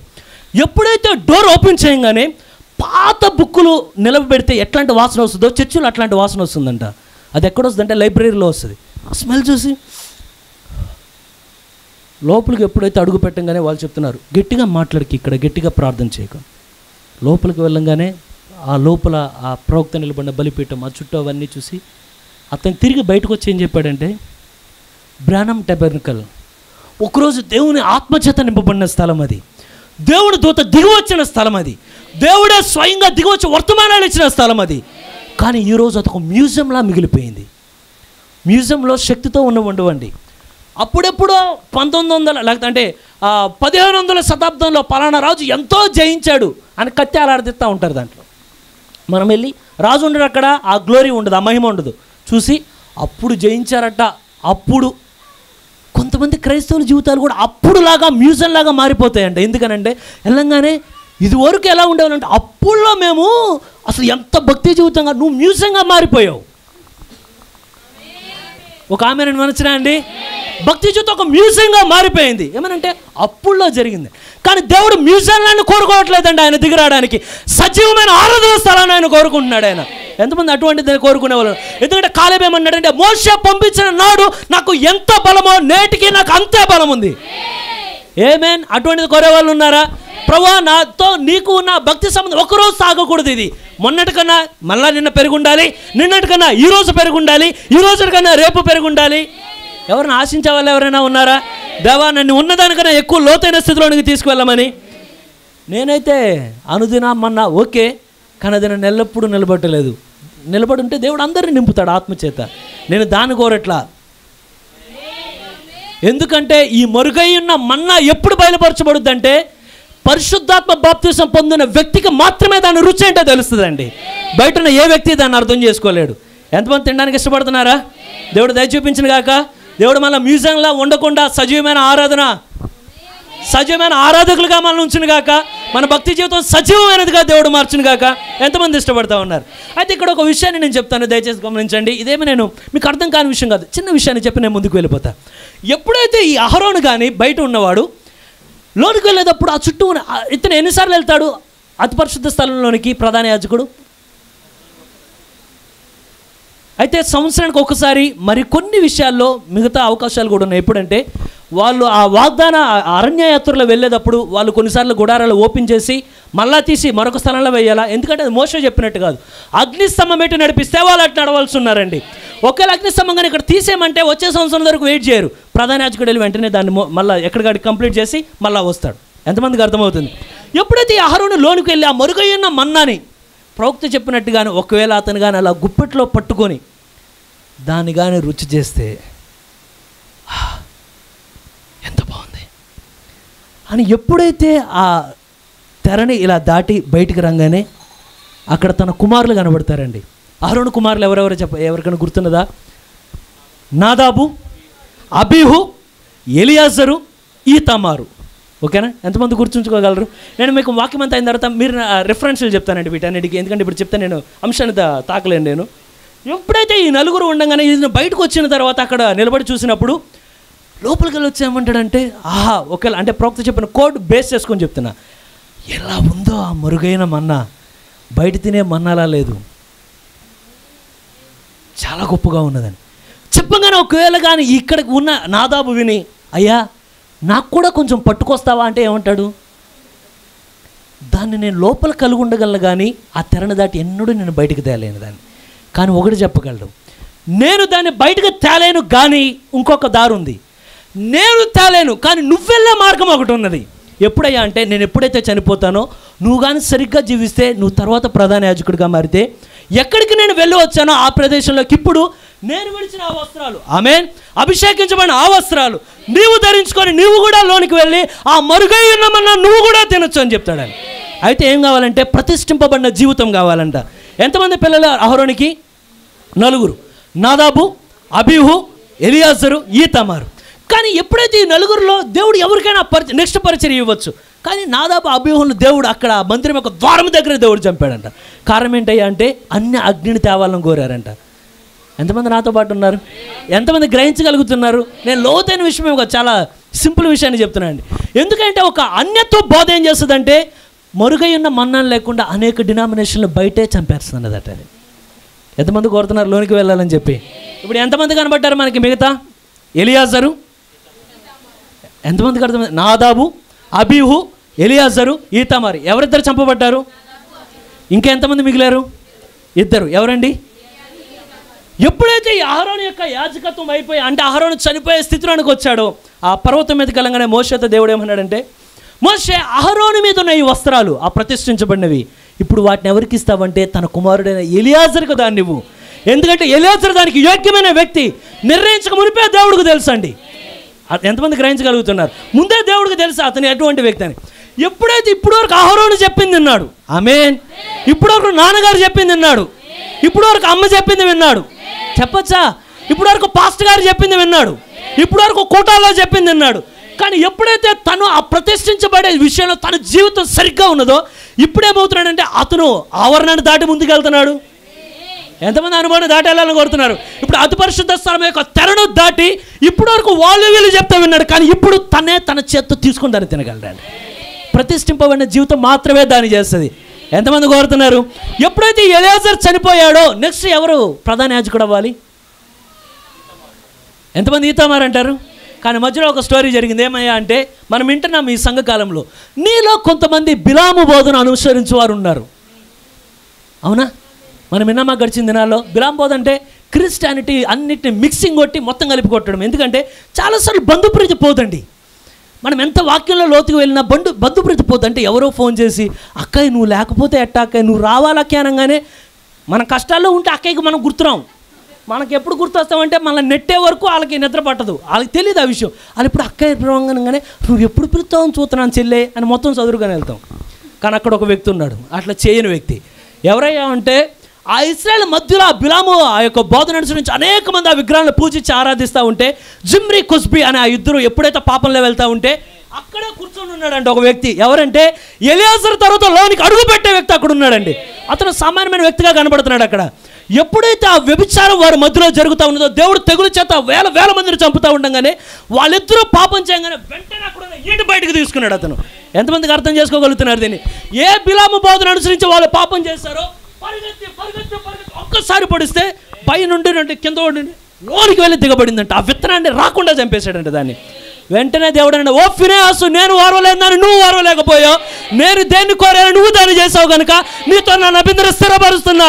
ఎలియాజర్ తర్వాత మళ్ళా మరుగైన మన్నా తినేది నీవే. ఎవరన్నా ఉన్నారా తినాలని కోరేవాళ్ళు? ప్రతి తప్పుడు సిద్ధాంతాన్ని దాటేవాళ్ళు, ప్రతి తప్పు బోధను సమరించేవాళ్ళు, ప్రతి పాపాన్ని చంపేవాళ్ళు, ప్రతి లోక కార్యాలను చంపితే మీ కొరకు నా కొరకు మరుగైన మన్నా లోపల ఒకటి ఉన్నదండి. ఎంతమంది తినడానికి ఇష్టపడుతున్నారు? ఎంతమంది లోనికి వెళ్ళాలని ఇష్టపడుతున్నారు? ఎప్పుడైతే ఈ ఫినెహాసు లోనికి వెళ్ళాడో, ఫినెహాసు ఇప్పుడు తన కాలం వచ్చేసరికి ఇప్పుడు ఎలియాజర్ లేడు. ఇప్పుడు నెక్స్ట్ యాజకుడు ప్రధాన యాజకుడు ఎవరంటే ఫినెహాస్. ఇప్పుడు ఫినెహాస్ మళ్ళా కోరుతున్నారా? నేను పొందినట్టే నా బిడ్డ కూడా పరిశుద్ధాత్మ బాప్తిసం పొందాలని, నేను తెలుసుకున్నట్లే నా బిడ్డ కూడా సరైన వర్తమానంలో నిలబడాలని చెప్పి ఎప్పుడైతే దాటి మళ్ళీ లోపలికి వెళ్ళడం ప్రారంభించాడు, ఇప్పటి వరకు వాళ్ళ డాడీ ఎక్స్పీరియన్స్, ఇప్పుడైతే తన పర్సనల్ ఎక్స్పీరియన్స్ అండి. నెక్స్ట్ మళ్ళీ ఇంకోటి దాటి మళ్ళీ లోపలికి వెళ్ళిన తర్వాత ఇప్పుడు చూసి అనుకుంటాడు, ఈ మురుగైన మన్నా గురించి నాన్న ఎన్నోసార్లు చెప్పాడు, తాత ఎన్నోసార్లు చెప్పాడు, కానీ ఇప్పుడైతే నాకు నేనుగా దీన్ని చూడగలుగుతున్నా. ఎవరైనా కోరుతున్నారా దాన్ని? అది వధువు కొరకు ఇవ్వబడిన ఆహారం, అది యాజకులుగా పిలువబడిన వారి కొరకు ఇవ్వబడిన ఆహారం, అది దేవుని బిడ్డ యొక్క ఆహారం, అది పక్షిరాజు యొక్క ఆహారం. అది ఎవరైనా తినడానికి ఇష్టపడుతున్నారా? ఈ కాలానికి ఇచ్చిన దేవుని యొక్క వర్తమానం అండి. అది ఎవరి కొరకు అంటే మన కొరకు దేవుడు ఇచ్చాడు దాన్ని. ఏ బిలాము బోధలో పడకుండా దేవుడు ఒక వధువును తన కొరకు ఏర్పాటు చేశాడు. నేను నమ్ముతున్నాను దాంట్లోనే ఒకడిని అని చెప్పి. ఇప్పుడు అహరోను గురించి చెప్పడానికి ఇక్కడ లేను, నేను ఎలియాజరు గురించి చెప్పడానికి లేను, ఫినెహాసు గురించి, మన గురించి చెప్పడానికి ఇక్కడ ఉన్నానండి. వర్తమానం ఏంటంటే మనం ఏంటనేది చూపిస్తుంది దాన్ని. ఎంతమంది రోడ్డుకి వెళ్ళడానికి ఇష్టపడుతున్నారు? ఆ మరుగైన మన్నా తినాలని కోరుతున్నారా? కానీ సాడ్ బాధాకరమైన విషయం ఏంటంటే ఈ మరుగైన మన్నా ఫినెహాసు తర్వాత ఫినెహాసు బిడ్డలు ఒకళ్ళు ఆ యాజకత్వంలో వెళ్తా సరిగ్గా సమూయేలు గ్రంథంలో అడుగు పెట్టేసరికి ఈ ఫినెహాసు యొక్క లైన్ కంటిన్యూ అవుతూ ఉంది. అంటే ఎలియాజరు, ఫినెహాసు తన యొక్క పిల్లలు. ప్రధాన యాజకుడిగా అహరోను కుమారులు ఎవరైనా అవ్వచ్చండి. అర్థమైందండి? అహరోను కుమారులు ఎవరైనా ప్రధాన యాజకుడిగా మారచ్చు. కానీ ఇప్పుడు వరకు అహరోనుకి ఎలియాజరు ఉన్నాడు, ఈతామారు ఉన్నాడు. ఎలియాజరు ద్వారా ఫినెహాసు వచ్చాడు, ఈతామారు ద్వారా ఎవరు ఆ ప్రధాన యాజకత్వాన్ని తీసుకోవాలి. కానీ వెళ్ళి మొదటి సమూయేలు గ్రంథానికి వచ్చేసరికి మొట్టమొదటిసారిగా అక్కడ ఏలీ కూర్చొని ఉన్నాడు. అక్కడ ఎవరు తెలుసా? ఆ మరుగైన మన్నా లోపలికి వెళ్ళవలసిన వాడు. కానీ విషయం ఏంటంటే అప్పటి వరకు మన్నా వెళ్తా సరిగ్గా వాళ్ళ చేతిలోకి వచ్చేసరికి అప్పటి వరకు లోనున్న మన్నా సొలొమోను ఎప్పుడైతే ఆ దేవాలయాన్ని కట్టే సమయంలో అక్కడ నేను ఇవన్నీ మీకు రిఫరెన్స్ చెప్తాను. సొలొమోను మందిరం కట్టే సమయానికి ఆ మందసాన్ని ఎప్పుడైతే చూస్తే దానిలో రాతి పలకలు తప్ప మన్నా కనబడలా. ఎక్కడ మిస్ అయిందంటే ఆ ఫినెహాసు వంశం నుండి వస్తున్న యాజకత్వం ఎప్పుడైతే ఈతామారు యొక్క కుమారుడు అంటే తన వంశంలో వచ్చిన ఏలీ యొక్క హస్తాల్లోనికి వచ్చిందో మన్నా మరుగైపోయింది. ఎందుకంటే హొప్ని ఫినెహాసులు చేసిన పాపానికి మందసాన్ని శత్రువులు తీసుకెళ్ళిపోయారు. దాంట్లో పాటు మన్నా పోయింది. తర్వాత వచ్చే ఏ యాజకుడు దాన్ని తినలేడు. ఇక్కడ ఎవరైనా తిందామని ఇష్టపడుతున్నారా? ఇక్కడ మీకెవరైనా ఆశ ఉందా ఆ మన్నా నాకు కనుక్కోవాలని ఉందని? ఎవరైనా కోరుతున్నారా ఆ మన్నా ఎక్కడుందో నేను చూడాలని? ఎందుకంటే కొన్ని సంవత్సరాలు అయిపోయిన తర్వాత ఒక యవనస్తుడు ఒక 30 సంవత్సరాల నుండి గట్టిగా 32 సంవత్సరాలు ఉన్నాయిలాగా నడుచుకుంటూ వెళ్తూ ఉన్నాడు. అక్కడికి వెళ్ళి ప్రజలందరూ అడుగుతున్నారు ఏమనంటే, అయ్యా నువ్వే దేవుని కుమారుడు అని ఇవన్నీ మేము నమ్మడానికి ఏమైనా సూచన ఏమైనా చేస్తావా? ఆయన ఏమన్నాడంటే, ఎంతమంది నాతో ఏకీపించగలరు? ఎంతమంది ఆయన గ్రహించగలుగుతున్నారు దాన్ని? ఆ మన్నా ఎక్కడుంది వాళ్ళు అడుగుతున్నారు. ఏమైనా సూచన చూపిస్తావా? ఏం సూచన కావాలి? ఇగో మా పితరులకైతే ఆకాశంలో పెద్దగా దేవుడు రోజు మన్నా కురిపిస్తూ ఉన్నాడు తెలుసా? ఆ మన్నా తినలందరూ చచ్చిపోయారు తెలుసా? ఏమి చావంటే ఆత్మీయమైన దేవునితో ఎడబాటు అంట అది. అయితే నేనిచ్చే ఆహారాన్ని తింటే ఇంకా చచ్చిపోయేదే లేదు, ఇంకా అది ఇంకా జీవిస్తానే ఉంటాడు అతను, యుగాలు జీవిస్తూ ఉంటాడు. అది ప్రభువా ఎక్కడుందా ఫుడ్? జొమాటో, స్విగ్గీ ఎక్కడైనా దొరికితే. ఎందుకంటే మంతిన సత్యనారాయణ గారి వీడియోస్ అన్నీ చూసి ఎట్లా నేను 120 సంవత్సరాలు బతకాలి, ఎట్లా 130 సంవత్సరాలు బతకాలని ఆకులు తిని ఫలాలు తిని వయసు రాకముందే. ఈ జీవితంలో మనం కొన్ని అవసరం కొన్ని అనవసరం. కానీ ఆయన అన్నాడు, నన్ను నా మాంసం తిని నా రక్తం తాగువాడే నిత్య జీవం కలిగిన వాడు. అక్కడ ఏ మన్నానిచ్చాడు? ఆ మన్నా నేనే. అసలైన మన్నా అది కాదు, అసలైన మన్నా నేనే. ఇక్కడ ఎంతమంది ఆ మన్నాన్ని కోరుతున్నారండి? ఎప్పుడైతే నువ్వు అసలైన మన్నాన్ని తింటావో నీ జీవితంలో భయం ఉండదంట, నీ జీవితంలో వణుకుండదంట, నువ్వు దేవుడి కొరకు జీవించాలనిపిస్తుందంట. ఎవరిని ఇష్టపడుతున్నారా? ఆ నిజమైన మన్నా నాకు కావాలని చెప్పి అలానే మాకు పరలోకం నుండి వచ్చింది మన్నా. నికోదేముతో అంటున్నాడు, ఎవరైతే పరలోకం వస్తారో వాళ్ళు తప్ప ఎవరో పరలోకానికి పోరు. ఎవరంటే ఆ పరలోకం వచ్చిన మన్నా నేనే. మీరు ప్రతి ఉదయాన్ని చూసిన మన్నా ఎవరో కదది నేనే. అసలైన మన్నా దగ్గరకు వచ్చారండి. ఎంతమంది దాన్ని కావాలని కోరుకుంటున్నారా? దాన్ని శారీరకమైన ఆహారం తింటే ఏమి బలంగా ఉంటుంది? ఒకవేళ నిజంగా దేవుడిచ్చి ఆత్మీయమైన ఆహారం తింటే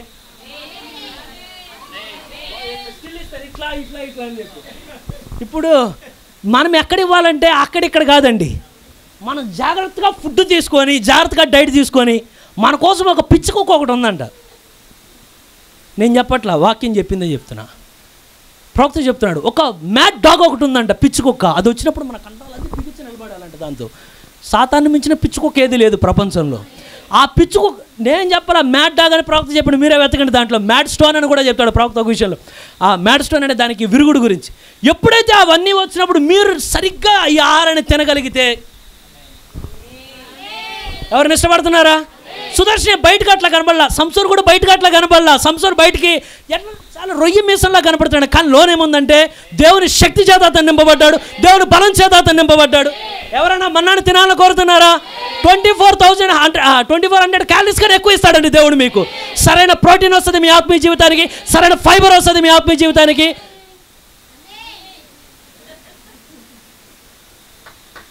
తినలేదా పొద్దున్న? ఆత్మీయ జీవితం ఎట్లుంటుందంటే దెయ్యం ముందుకెళ్ళిన తర్వాత దెయ్యం ఇట్లా చెవి లాగినట్టు అయిపోయింది పరిస్థితి. Cut cut cut. కానీ ఎప్పుడైతే నువ్వు ఆత్మీయంగా బలంగా ఉంటావో, నీ కుటుంబంలో ఏ నష్టం జరిగినా విశ్వాస కండరాలు బలిష్టంగా ఉంటాయంట. ఎంతమంది ఇష్టపడుతున్నారు? విశ్వాస కండరాలు బలంగా ఉండాలని ఇష్టపడుతున్నారా? దేవుడు దయ చూపించిన గాక. దేవుడు మనకి కావాల్సిన వాక్యాన్ని సమృద్ధిగా ఆయన మనకి ఇస్తున్నాడని నేను నమ్ముతున్నా అండి. మనకు కావాల్సిన మన్నా ఎంతమంది కోరుతున్నారు? దాన్ని దేవుడు దయ చూపించిన గాక. అయితే ఇక్కడ ఒక చిన్న ప్రశ్న, మరి మనందరికీ మన్నా అవసరమేనా? ప్రకటన గ్రంథంలో మనం ఒక మన్నా గురించి వింటున్నాం. ఏమన్నా ఇది? మరుగై ఉన్న మన్నా నేను వానికి భుజింపనెత్తును. ఎవరికి? జయించు వానికి. ఫినెహాసు జయించాడా? బిలాము బోధన జయించాడా? పాపాన్ని అక్కడ అంటిపెట్టాడా?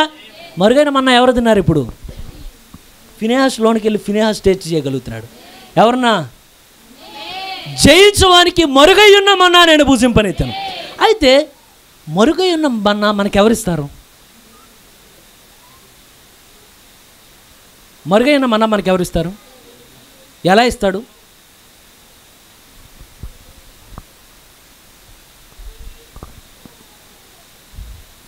ఇది కొంచెం మీకు అర్థమయ్యేట్లు దేవుడు దయ చూపించిన గాక. ఈ మరుగైన మన్నా ఇచ్చేటప్పుడు దేవుడు వచ్చి సంఘంలో ఒక్కొక్క విశ్వాసికి, ఒక్కొక్క సహోదరుడికి, ఒక్కొక్క బిలీవర్కి ఇవ్వడంట. ఆమేన్. దేవుడు ఒక్కొక్కరుగా మరుగైన మన్నా ఇవ్వడంట. ఎందుకంటే ఇశ్రాయేల్ అనేక మంది ఉన్నారు, కానీ అందరూ లోనికి వెళ్ళారా? ప్రధాన యాజకుడు మాత్రమే లోనికి వెళ్ళాడు. ఎంతమంది నమ్ముతున్నారు ఆ విషయాన్ని? దేవుడు ఈ మరుగైన మన్నా ఎవరికి ఇస్తాడయ్యా అంటే, ఎఫెసు కాలంలో కావాల్సిన మరుగైన మన్నాని లోనికి ఇప్పుడు పౌలు వెళ్తూ ఉంటే పౌలుకి దేవుడు ఇస్తున్నాడు ఆ మన్నాని. ఇప్పుడు పౌలు తిని తను బలం పొంది ఇప్పుడు ఏం చేయాలంటే ఈ మన్నాని ఆ కాలంలో ఉన్న ప్రజలందరికీ పెట్టాలంట. దాన్ని ఎంతమంది కోరుతున్నారు ఆ విషయాన్ని? ఇప్పుడు ఐరేనస్ ఉంటే దేవుడు ఐరేనస్గా మరుగైన మన్నా ఇస్తే ఆ మన్నా ఐరేనస్ తీసుకొని ఇప్పుడు తను తిని తను జీవిస్తా ఆ కాలంలో ఉన్న ప్రజలందరికీ ఇవ్వాలంట. ఇష్టపడుతున్నారా దాన్ని? ఈ కాలంలో పెర్గములో ఉన్న మార్టిన్కి దాన్ని ఇచ్చినప్పుడు మరుగైన మన్నాని మార్టిన్ తిని బలం పొంది ఇప్పుడు మళ్ళీ ప్రజలందరికీ పెట్టి, ఆ కాలంలో ఎవరు డినామినేషన్ ఇష్టపడలేదంట అతన్ని. ఎందుకయ్యా అంటే మరుగైన మన్నా తిన్నోడు చాలా వింతగా ఉంటాడంట బయట ప్రజలకు. దేవుడు దయ చూపించిన గాక. మరి సుదర్శ్ ఇప్పుడు మనకేంటయ్యా అంటే ప్రకటన 17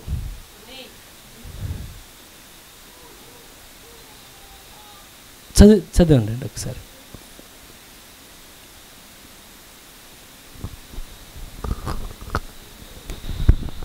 ఏడవ దూత పలుకు దినములలో అతడు బోర ఊదబోచుండగా దేవుడు తన దాసులకు ప్రవక్తలకు తెలిపిన సువార్త ప్రకారము. ఎవరు బోర ఊదబోచుండగా?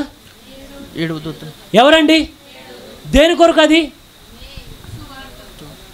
ఎవరి కొరకు అది ఊదబడుతుంది? ఎవరి కొరకు అది ఊదబడుతుంది? ఎవరికి మన్నా ఇవ్వడం కొరకు అది ఊదబడుతుంది?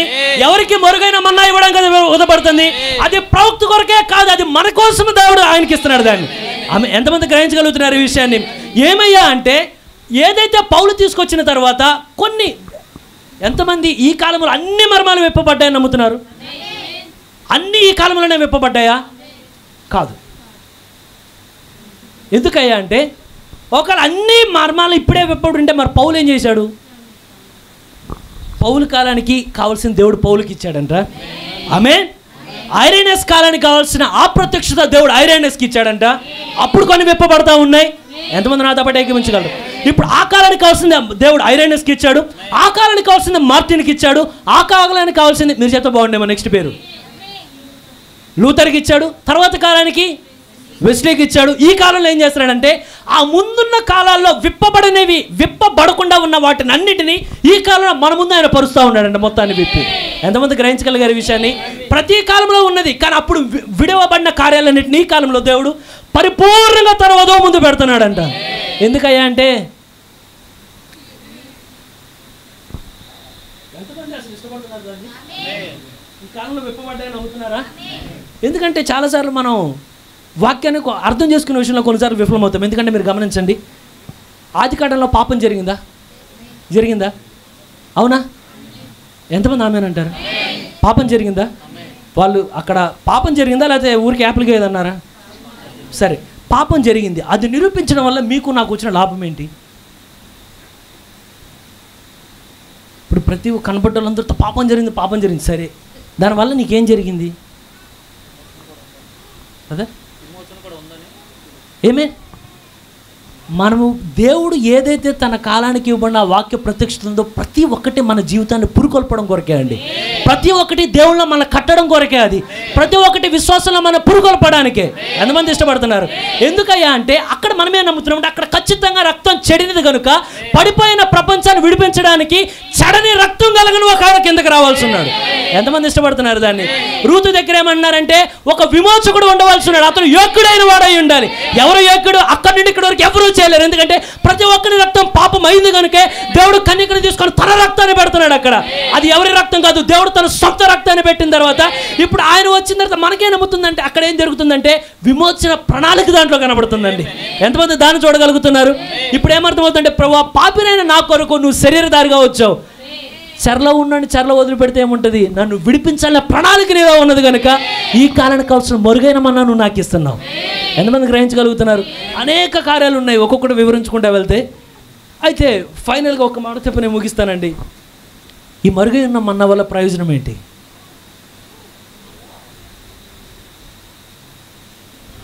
అనేక ప్రయోజనాల్లో ఒక చిన్న ప్రయోజనాన్ని మీ ముందు ఉంచుతా. ఈ కాలానికి ఇవ్వబడిన మెరుగైన మన్నా అనేక రోజులుగా మరుగుగా ఉన్నదాన్ని దేవుడు మన ముందు పెట్టడం కారణం ఏంటంటే ఎత్తబడే విశ్వాసాన్ని దేవుడు మనలో. ఎంతమంది ఇష్టపడుతున్నారు దాన్ని? ఎంతమంది నాకు కావాలని కోరుకుంటున్నారు దాన్ని? ఎత్తబడే విశ్వాసం ఎక్కడుందంటే ఈ మరుగైన మన్నా తినేవాడికి ఇప్పుడు దేనికంటే ఆ బలం ఇస్తుంది. ఆమేన్. ఇప్పుడు మనకు అది విశ్వాసాన్ని ఇస్తుంది. ఎంతమంది నమ్ముతున్నారు దాన్ని? నిజంగా ఎత్తబట్టికి విశ్వాసం అవసరమా? ఎంతమంది అవునంటారు? ఏదైనా చూపించగలరా లేఖనాల్లో? మీరైనా నేనైనా ఎవరైనా చూపించవచ్చు. ఎందుకయ్యా అంటే మీరు చూడండి, విశ్వాసుల యోధుల గురించి రాసిన హెబ్రీ 11లో ఏమన్నాడంటే విశ్వాసమును బట్టి హనోకు మరణం చూడకుండా కొనిపోబడింది. దేని బట్టి? విశ్వాసమును బట్టి. ఏ విశ్వాసం? ఎత్తబడే విశ్వాసం. ఎంతమంది కోరుతున్నారు ఈ కాలానికి దేవుడు ఇచ్చాడని చెప్పి? నిజంగా కోరుతున్నారా దాన్ని? నిజంగా విశ్వాసం అవసరమా? ఖచ్చితంగా అవసరము విశ్వాసం. అయితే మరి ఎట్లా అంటే మీరు గమనించండి, ప్రవక్త ఎప్పుడైనా స్వస్థత కూడాలు జరిగించేటప్పుడు ఏం చేసేవాడంటే ఎవరన్నా రోగులు చాలామంది వచ్చి కూర్చోగానే డైరెక్ట్గా వచ్చి వెంటనే నూరా నెంబర్ని పిలిచి ఒక్కొక్కరు రండి ప్రార్థన చేస్తానేవాడు కాదు. ఒక 20 నిమిషాలన్నా మినిమం స్టార్టింగ్ పరిచయంలో 20 నిమిషాలన్నా ఆయన వాక్య ప్రసంగానికి వచ్చి నిలబడి లేఖనాల్లో ఉన్న స్వస్థతను పైకి లేపుతూ ఉండేవాడు. ఒక్కొక్క విషయాన్ని మరణించిన వారిని దేవుడు ఎలా లేపుతున్నాడో చెప్తూ ఉండేవాడు. కుంటి వారిని దేవుడు ఎలా బాగు చేస్తాడో చెప్తూ ఉండేవాడు. ఎంతమంది నాతో పాటు ఉన్నారండి? ఎంతమంది కళ్ళు దేవుడు తెరిచాడో చెప్తా ఉండేవాడు. తన పరిచయలో దేవుడు ఏం చేస్తున్నాడో చెప్పేవాడు. పేతురు పరిచయలో ఏం చేస్తాడో చెప్తా ఉండేవాడు. ఎందుకంటే అప్పుడు వరకు అవిశ్వాసంగా అంటే బలహీనంగా ఉన్నవాడు కూడా విశ్వాసం వినుట వలన విశ్వాసం కలుగును. వినగా ఆ విశ్వాసం వచ్చిన తర్వాత వెంటనే అనేవాళ్ళు నేను కూడా స్వస్థత బంధాలను కోరుతున్నా. ఇప్పుడు సాక్ష్యం ఏమంటుంది? విశ్వాసాన్ని పైకి లేపుతుంది.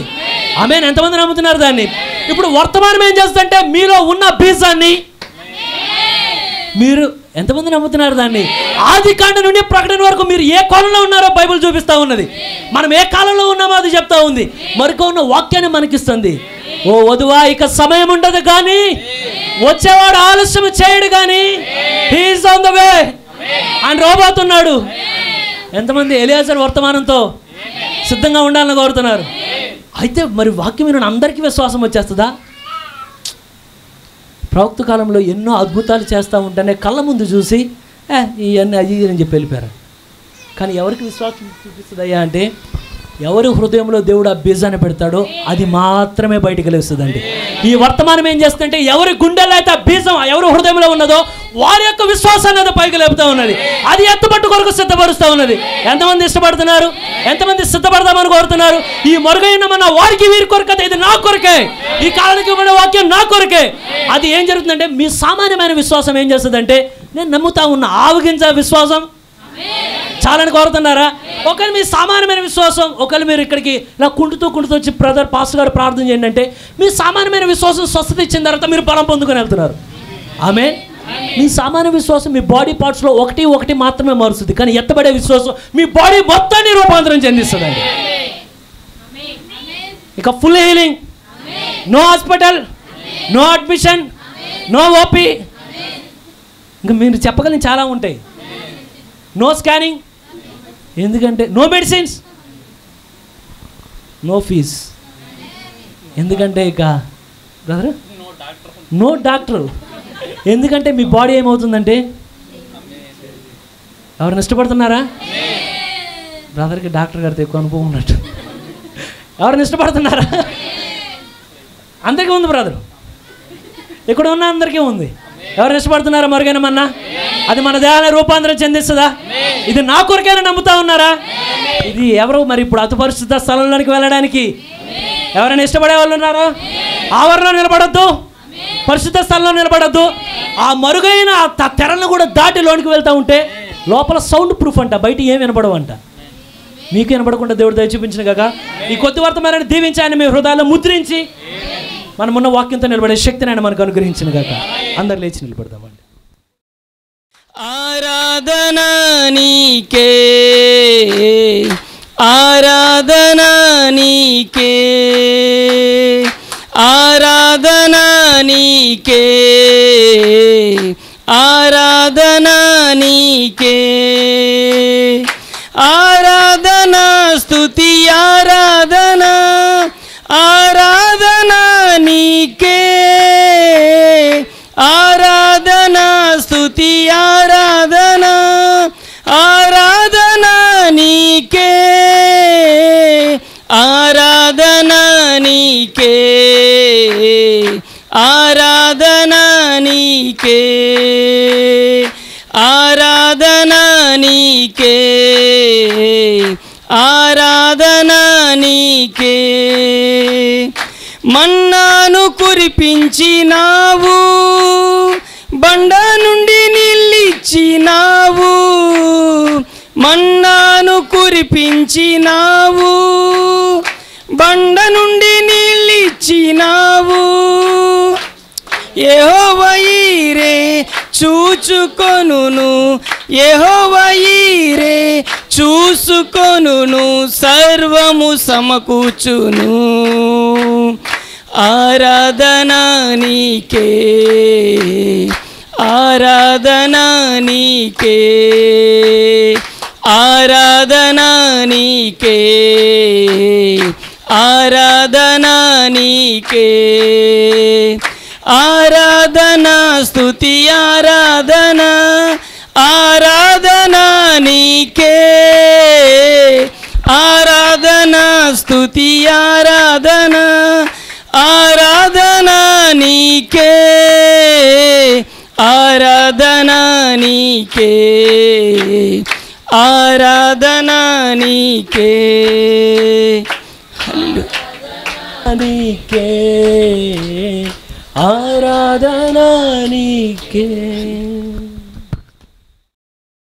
మా రెండు చేతులెత్తి ప్రభువా మరలా ఈ రాత్రి కాలం ముందు హృదయపూర్వకంగా కృతజ్ఞతాస్తుతులు చెల్లిస్తున్నాము తండ్రి. నీ బిడ్డలను నువ్వెన్నడూ ఆకలి కొననిచ్చే దేవుడు కాదు కానీ తండ్రి, మరి నీ బిడ్డలను ప్రభువా వారు నిద్రించుచుండగా ప్రభువా నువ్వు వారి కొరకు ఆహారాన్ని సిద్ధపరచు దేవుడు అయ్యున్నావు ప్రభువా. వాక్యం నిజంగానే అది నాయన కేవలం మాట మాత్రమే కాదు కానీ తండ్రి, అది వాస్తవమై ఉండినది ప్రభువా. ఏ మనుషుని మాట అయినా తప్పివచ్చునేమో కానీ ప్రభువా, నీ మాట ఎన్నడూ తప్పిపోదు కానీ తండ్రి, నీ మాట జీవము కలిగినదై ఉండినది ప్రభువా, అది జీవింపజేయనిదై ఉండినది ప్రభువా, అదే నిజమైన మన్నా అయి ఉండినది ప్రభువా. మన్నాను తిని ఇశ్రాయేలు మరణించి ఉండినారేమో కానీ ప్రభా, వాళ్ళలో కొంతమంది ఆత్మీయంగా నీకు దూరమై ఉండినారేమో కానీ ప్రభా, కానీ నీవిచ్చు ఆహారాన్ని తినవాడు తండ్రి, అతను ఎన్నడూ చనిపోడు కానీ ప్రభా, అతను ఎన్నడూ ఆకలి కొనడు కానీ ప్రభా, అతను ఏదైనా ఆకలి కొంటే ప్రభా అది నీ వాక్యము కొరకు మాత్రమే ఉండినదే ప్రభా. మాకు ఇంకా పెట్టమని అడుగుచున్నామయ్యా, మమ్మల్ని ఇంకా పోషించమని అడుగుచున్నామయ్యా. మా చేతులకు తండ్రి బలము వచ్చినట్లుగా ప్రభా, మా శరీరములు బలముగా ఉండగలిగినట్లుగా ప్రభా, మా ఆత్మీయ జీవితం బలంగా ఉండగలిగినట్లుగా ప్రభా ఆ మరుగైన మన్నా మాకు పెట్టమని అడుగుచున్నాం. అది యాజకులకు మాత్రమే నీ వాక్యం చెప్పుచున్నది. మేము ఒకప్పుడు నీచులమే కానీ ప్రభా నీ యొక్క విలువైన రక్తాన్ని కార్చి రాజులైన యాజక సమూహంగా మీరు మమ్మల్ని మార్చారు. ఈ వాగ్దానం వారికే కాదు కానీ తండ్రి, ఈ వాగ్దానం మాకు కూడా నువ్వు రుజువుపరుస్తున్నావు తండ్రి. ఇది కేవలం మా శరీరములకు బలంగా కాదు కానీ ప్రభా, ఇది మా ఆత్మీయ జీవితాలు విశ్వాసాన్ని నింపునదై ఉండినది ప్రభా. ఇది కేవలం సామాన్యమైనది కాదు కానీ తండ్రి, ఇది ఎత్తబడే విశ్వాసమై ఉండినది ప్రభా. ఇది శరీరాన్ని రూపాంతరం చెందించే విశ్వాసమై ఉండినది. ఓ ప్రభా, మా చేతులైతే నీకు వందనాలు చెల్లిస్తున్నాం అయ్యా. మరి ఆ రోజున ప్రభా ఆ పరలోకం నుండి పడిన ఆ మన్నాని తండ్రి, ఆకాశం నుండి ఆపడిన మన్నానే ప్రభా తినడానికి ఇశ్రాయేలు యోగ్యులు కారు ప్రభా, కానీ నీ కృపాకార్యాన్ని జరిగించిన ప్రభా. యాజకులుగా ఉండడానికి అహరోను యోగ్యుడు కాదు, కానీ నీ వాక్యం చెప్పుచున్నది దయ వలననే నేను మిమ్మల్ని ఏర్పరచుకొని ఉంటున్నానని. ఓ ప్రభా, ఈ మరుగైన మన్నాను తినడానికి ప్రభా మేము యోగ్యులము కాదు కానీ ప్రభా ఇది కూడా నీ దయాన్ని మేము నమ్ముచున్నామయ్యా, ఇది నీ కృపని మేము నమ్ముచున్నామయ్యా. ఈ మరుగైన మన్నా తినటం వల్లనే ప్రభా మా కుటుంబాలు క్షేమంగా ఉండినవయ్యా, మా సంఘం క్షేమంగా ఉండినదయ్యా, మా జీవితాలు క్షేమంగా ఉండినవయ్యా. వాక్య క్రమంలో మేము నడవగలుగుతున్నామయ్యా, ఒక సైనికుడి వల్ల మేము వెళ్ళగలుగుతున్నామయ్యా. మా జీవితాలు ఎల్లప్పుడూ ఆత్మీయంగా ఉండినట్లుగానే తండ్రి, నిజమైన ఇశ్రాయేలుడిగా ఉండినట్లు దయ చూపించండి.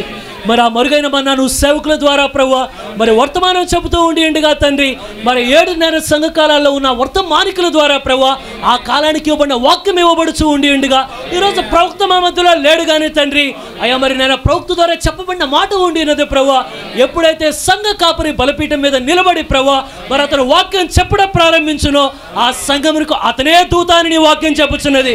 దయచేసి నీ సేవకు నిలబడి ప్రతి సమయమందు మీరు మాతో మాట్లాడమని అడుగుచున్నామయ్యా. మేము కేవలం బయటపడే మన్నా మేము అడగట్లేదయ్యా, నోరున్న మరుగైన మన్నా మేము అడుగుచున్నామయ్యా. అది కుళ్ళిపోని మన్నా ఇండినది తండ్రి, అది నశించిపోని మన్నా ఇండినది ప్రభు, అది చెడు వాసన రాని మన్నా ఇండినది. ఓ దయచేసి మమ్మల్ని పోషించమని అడుగుచున్నాం, మా జీవితాన్ని బలపరచమని అడుగుచున్నామయ్యా. ఒకానొక మహిమకరమైన రోజున తండ్రి మేము సిగ్గుతో తల వంచేవారుగా కాకుండానట్లుగా ఆ మధ్యాకాశంకు నీవు వచ్చినప్పుడు ప్రభా ఈ ఆహారం చేత మేము బలము పొందిన వారమే తండ్రి, మేమే ఆ మధ్యాకాశంలోనికి రావాల్సిన వారమై ఉండిగా ఓ మాకు కావాల్సిన విశ్వాసాన్ని మీరు మరింత రేకెత్తించమని అడుగుచున్నాం, మరింత పెంచమని అడుగుచున్నామయ్యా. మరి ఆ వ్యాధిగ్రస్తుడిగా ఉన్నవాని యొక్క తండ్రి అడిగినట్లుగా ప్రభువా నేను అవిశ్వాసం చూపకుండానట్లుగా నేను విశ్వాసం ఉంచడానికి నాకు సహాయము దయచేయమని ఓ మేము అడుగుచున్నాం ప్రభువా. మా వ్యక్తిగతంగా అనేక బలహీనతలు ఉన్నాయి కానీ తండ్రి నీ సహాయాన్ని మేము అడుగుచున్నామయ్యా. విశ్వాసంలో స్థిరంగా వెళ్ళడానికి ప్రభువా మా పట్ల మీరు దయ చూపించమని అడుగుచున్నాం. ఇది వారికి వీరికి కాదు కానీ జయించిన వానికి అని నీ వాక్యం చెప్పుచున్నది. ప్రవక్త ఎంతో స్పష్టంగా చెప్పుచున్నట్లుగా కేవలం మా ప్రత్యక్షత ఇప్పుడే కాదు కానీ ప్రభువా మా శరీరాలు రూపాంతరం చెందిన తరువాత కూడా మేము అనేక గొప్ప విషయాలు మేము చూడబోతున్నామని, అది కూడా నిత్యత్వంలో ఉన్న ప్రత్యక్షత అని నీ వాక్యం చెప్పుచున్నది. ఓ మేము ఇప్పుడు వరకు వినినవి తండ్రి, ఇప్పుడు వరకు మేము వేటి గురించి విని ఉండినామో ప్రభా, ఇప్పుడు వరకు వేటి గురించి మేము మాట్లాడి ఉండినామో ప్రభా, వీటిని మించిన కార్యాలు మేము చూడబోతున్నాం ప్రభా. అప్పుడు ఈ మట్టి దేహాలతో మేము ఉండము కానీ ప్రభా మహిమ దేహాలతో మేము ఉండబోతున్నాం ప్రభా. చెప్ప సఖ్యము కానీ మహిమను మేము చూడబోతున్నాం. ఓ ఆ అద్భుతమైన క్షణం కొరకు మేము ఎదురు చూస్తున్నామయ్యా. మమ్మల్ని వెనుకలాగే కార్యాలు ఏది ఉండినప్పటికీ తండ్రి దయచేసి మీ పట్ల కనికరాన్ని చూపించండి. మేమందరం ఇక్కడ ఎలా చేరువచ్చిండినామో నీ సన్నిధిలో ఎత్తబట్టే జరిగే సమయంలో ఇక్కడ మేము ఒకరిని ఒకరు చూసుకున్నట్లుగా మధ్యాకాశంలో మేము ఒకరిని ఒకరు చూసుకోగలిగినట్లుగా నీ చిత్తమైతే మాలో ఒక్కరు కూడా విడువబడకుండా దయ చూపించమని మేము అడుగుతున్నామయ్యా. మేము మానవ బంధుత్వంలో లేము కానీ ప్రభువైన యేసుక్రీస్తు యొక్క రక్తం యొక్క బంధుత్వంలో మేము ఉండినాం ప్రభా. కనుక మా సహోదరుల మీద ఎల్లప్పుడూ మాకు ప్రేమను ఉంచమని అడుగుచున్నాం. మరి దయచేసి మా అనుభవాల విషయాలను దయ చూపించండి. ఇప్పుడు వరకు ఎంతో దయ చూపించి ప్రభువా మరి కొద్ది వాక్యం వారి జీవితాలకి మేలు చేయనట్లుగా ఇది కేవలం విశ్వాసుల కొరకు మాత్రమే కాదు కానీ తండ్రి, చెప్పిన నాకును వారికిని మాకు మేలుకరంగాను దీన్ని మీరు మార్చమని అడుగుతున్నాం. మా జీవితాలు అది ఆశీర్వాదకరంగా మారినట్లు దయ చూపించండి. ఈ స్థలమును విడిచిన బిడ్డలు వెళ్ళుచుండగా మరలా మేమందరము చేరి ప్రార్థించే వరకు మీ కృపాక్షేమలు మాకు తోడుగా ఉంచమని, మా మధ్యలో ఎవరు అనారోగ్యం చేత ఉండి ఉన్నా మీ కృపను బట్టి మీరే స్వస్థతనిచ్చి సహాయం దయచేయండి. ఎవరైనా బలహీనతల చేత ఉండి ఉన్నా వారిని మీరు బలపరచమని అడుగుతున్నాం. ఎవరైనా అక్కర్ల చేత ఇబ్బందుల చేత ఉండి ఉంటే వారి పట్ల మీరు కనికరం చూపించండి. నువ్వు ఎల్లప్పుడూ పోషించే దేవుడు అయ్యిండి ఉన్నావు. నువ్వు తప్పించుకునే దేవుడు కాదు కానీ ప్రభువా, తప్పిపోయిన వారిని వెతికే దేవుడు అయ్యిండి ఉన్నావు కనుక దయచేసి నీ బిడ్డల పట్ల కనికరాన్ని చూపించండి. సమస్త ఘనత మీకు ఆరోపిస్తూ, మాకు కాదు కానీ ప్రభువా, సమస్త ఘనత మీకు ఆరోపిస్తూ ఉండినాం. సమస్త మహిమ మీకు ఆరోపిస్తూ మీ కృపను వేడుకొని ఈ ప్రార్థనని ప్రభువైన యేసుక్రీస్తు నామములో అడిగి వేడుకొని ఉంటూ ఉన్నాము తండ్రి. ఆమేన్, ఆమేన్. ప్రభు కృప మనందరికీ తోడయ్యుండును గాక. ఆ మరుగైనటువంటి ఆహారం దేవుడు దయచేయును గాక. ఆ జీవజల ఓటలు ప్రతి ఒక్కరి దప్పిక తీర్చును గాక. ఆ యొక్క తేజ వెలుగుతో సహవాసం కలిగి ఉండినట్లు దేవుడు దీవించును గాక. నిత్యత్వములో దేవుడు నిలబెట్టినట్లుగా దయాదాక్షిణ్యాలు చూపించును గాక. God bless you.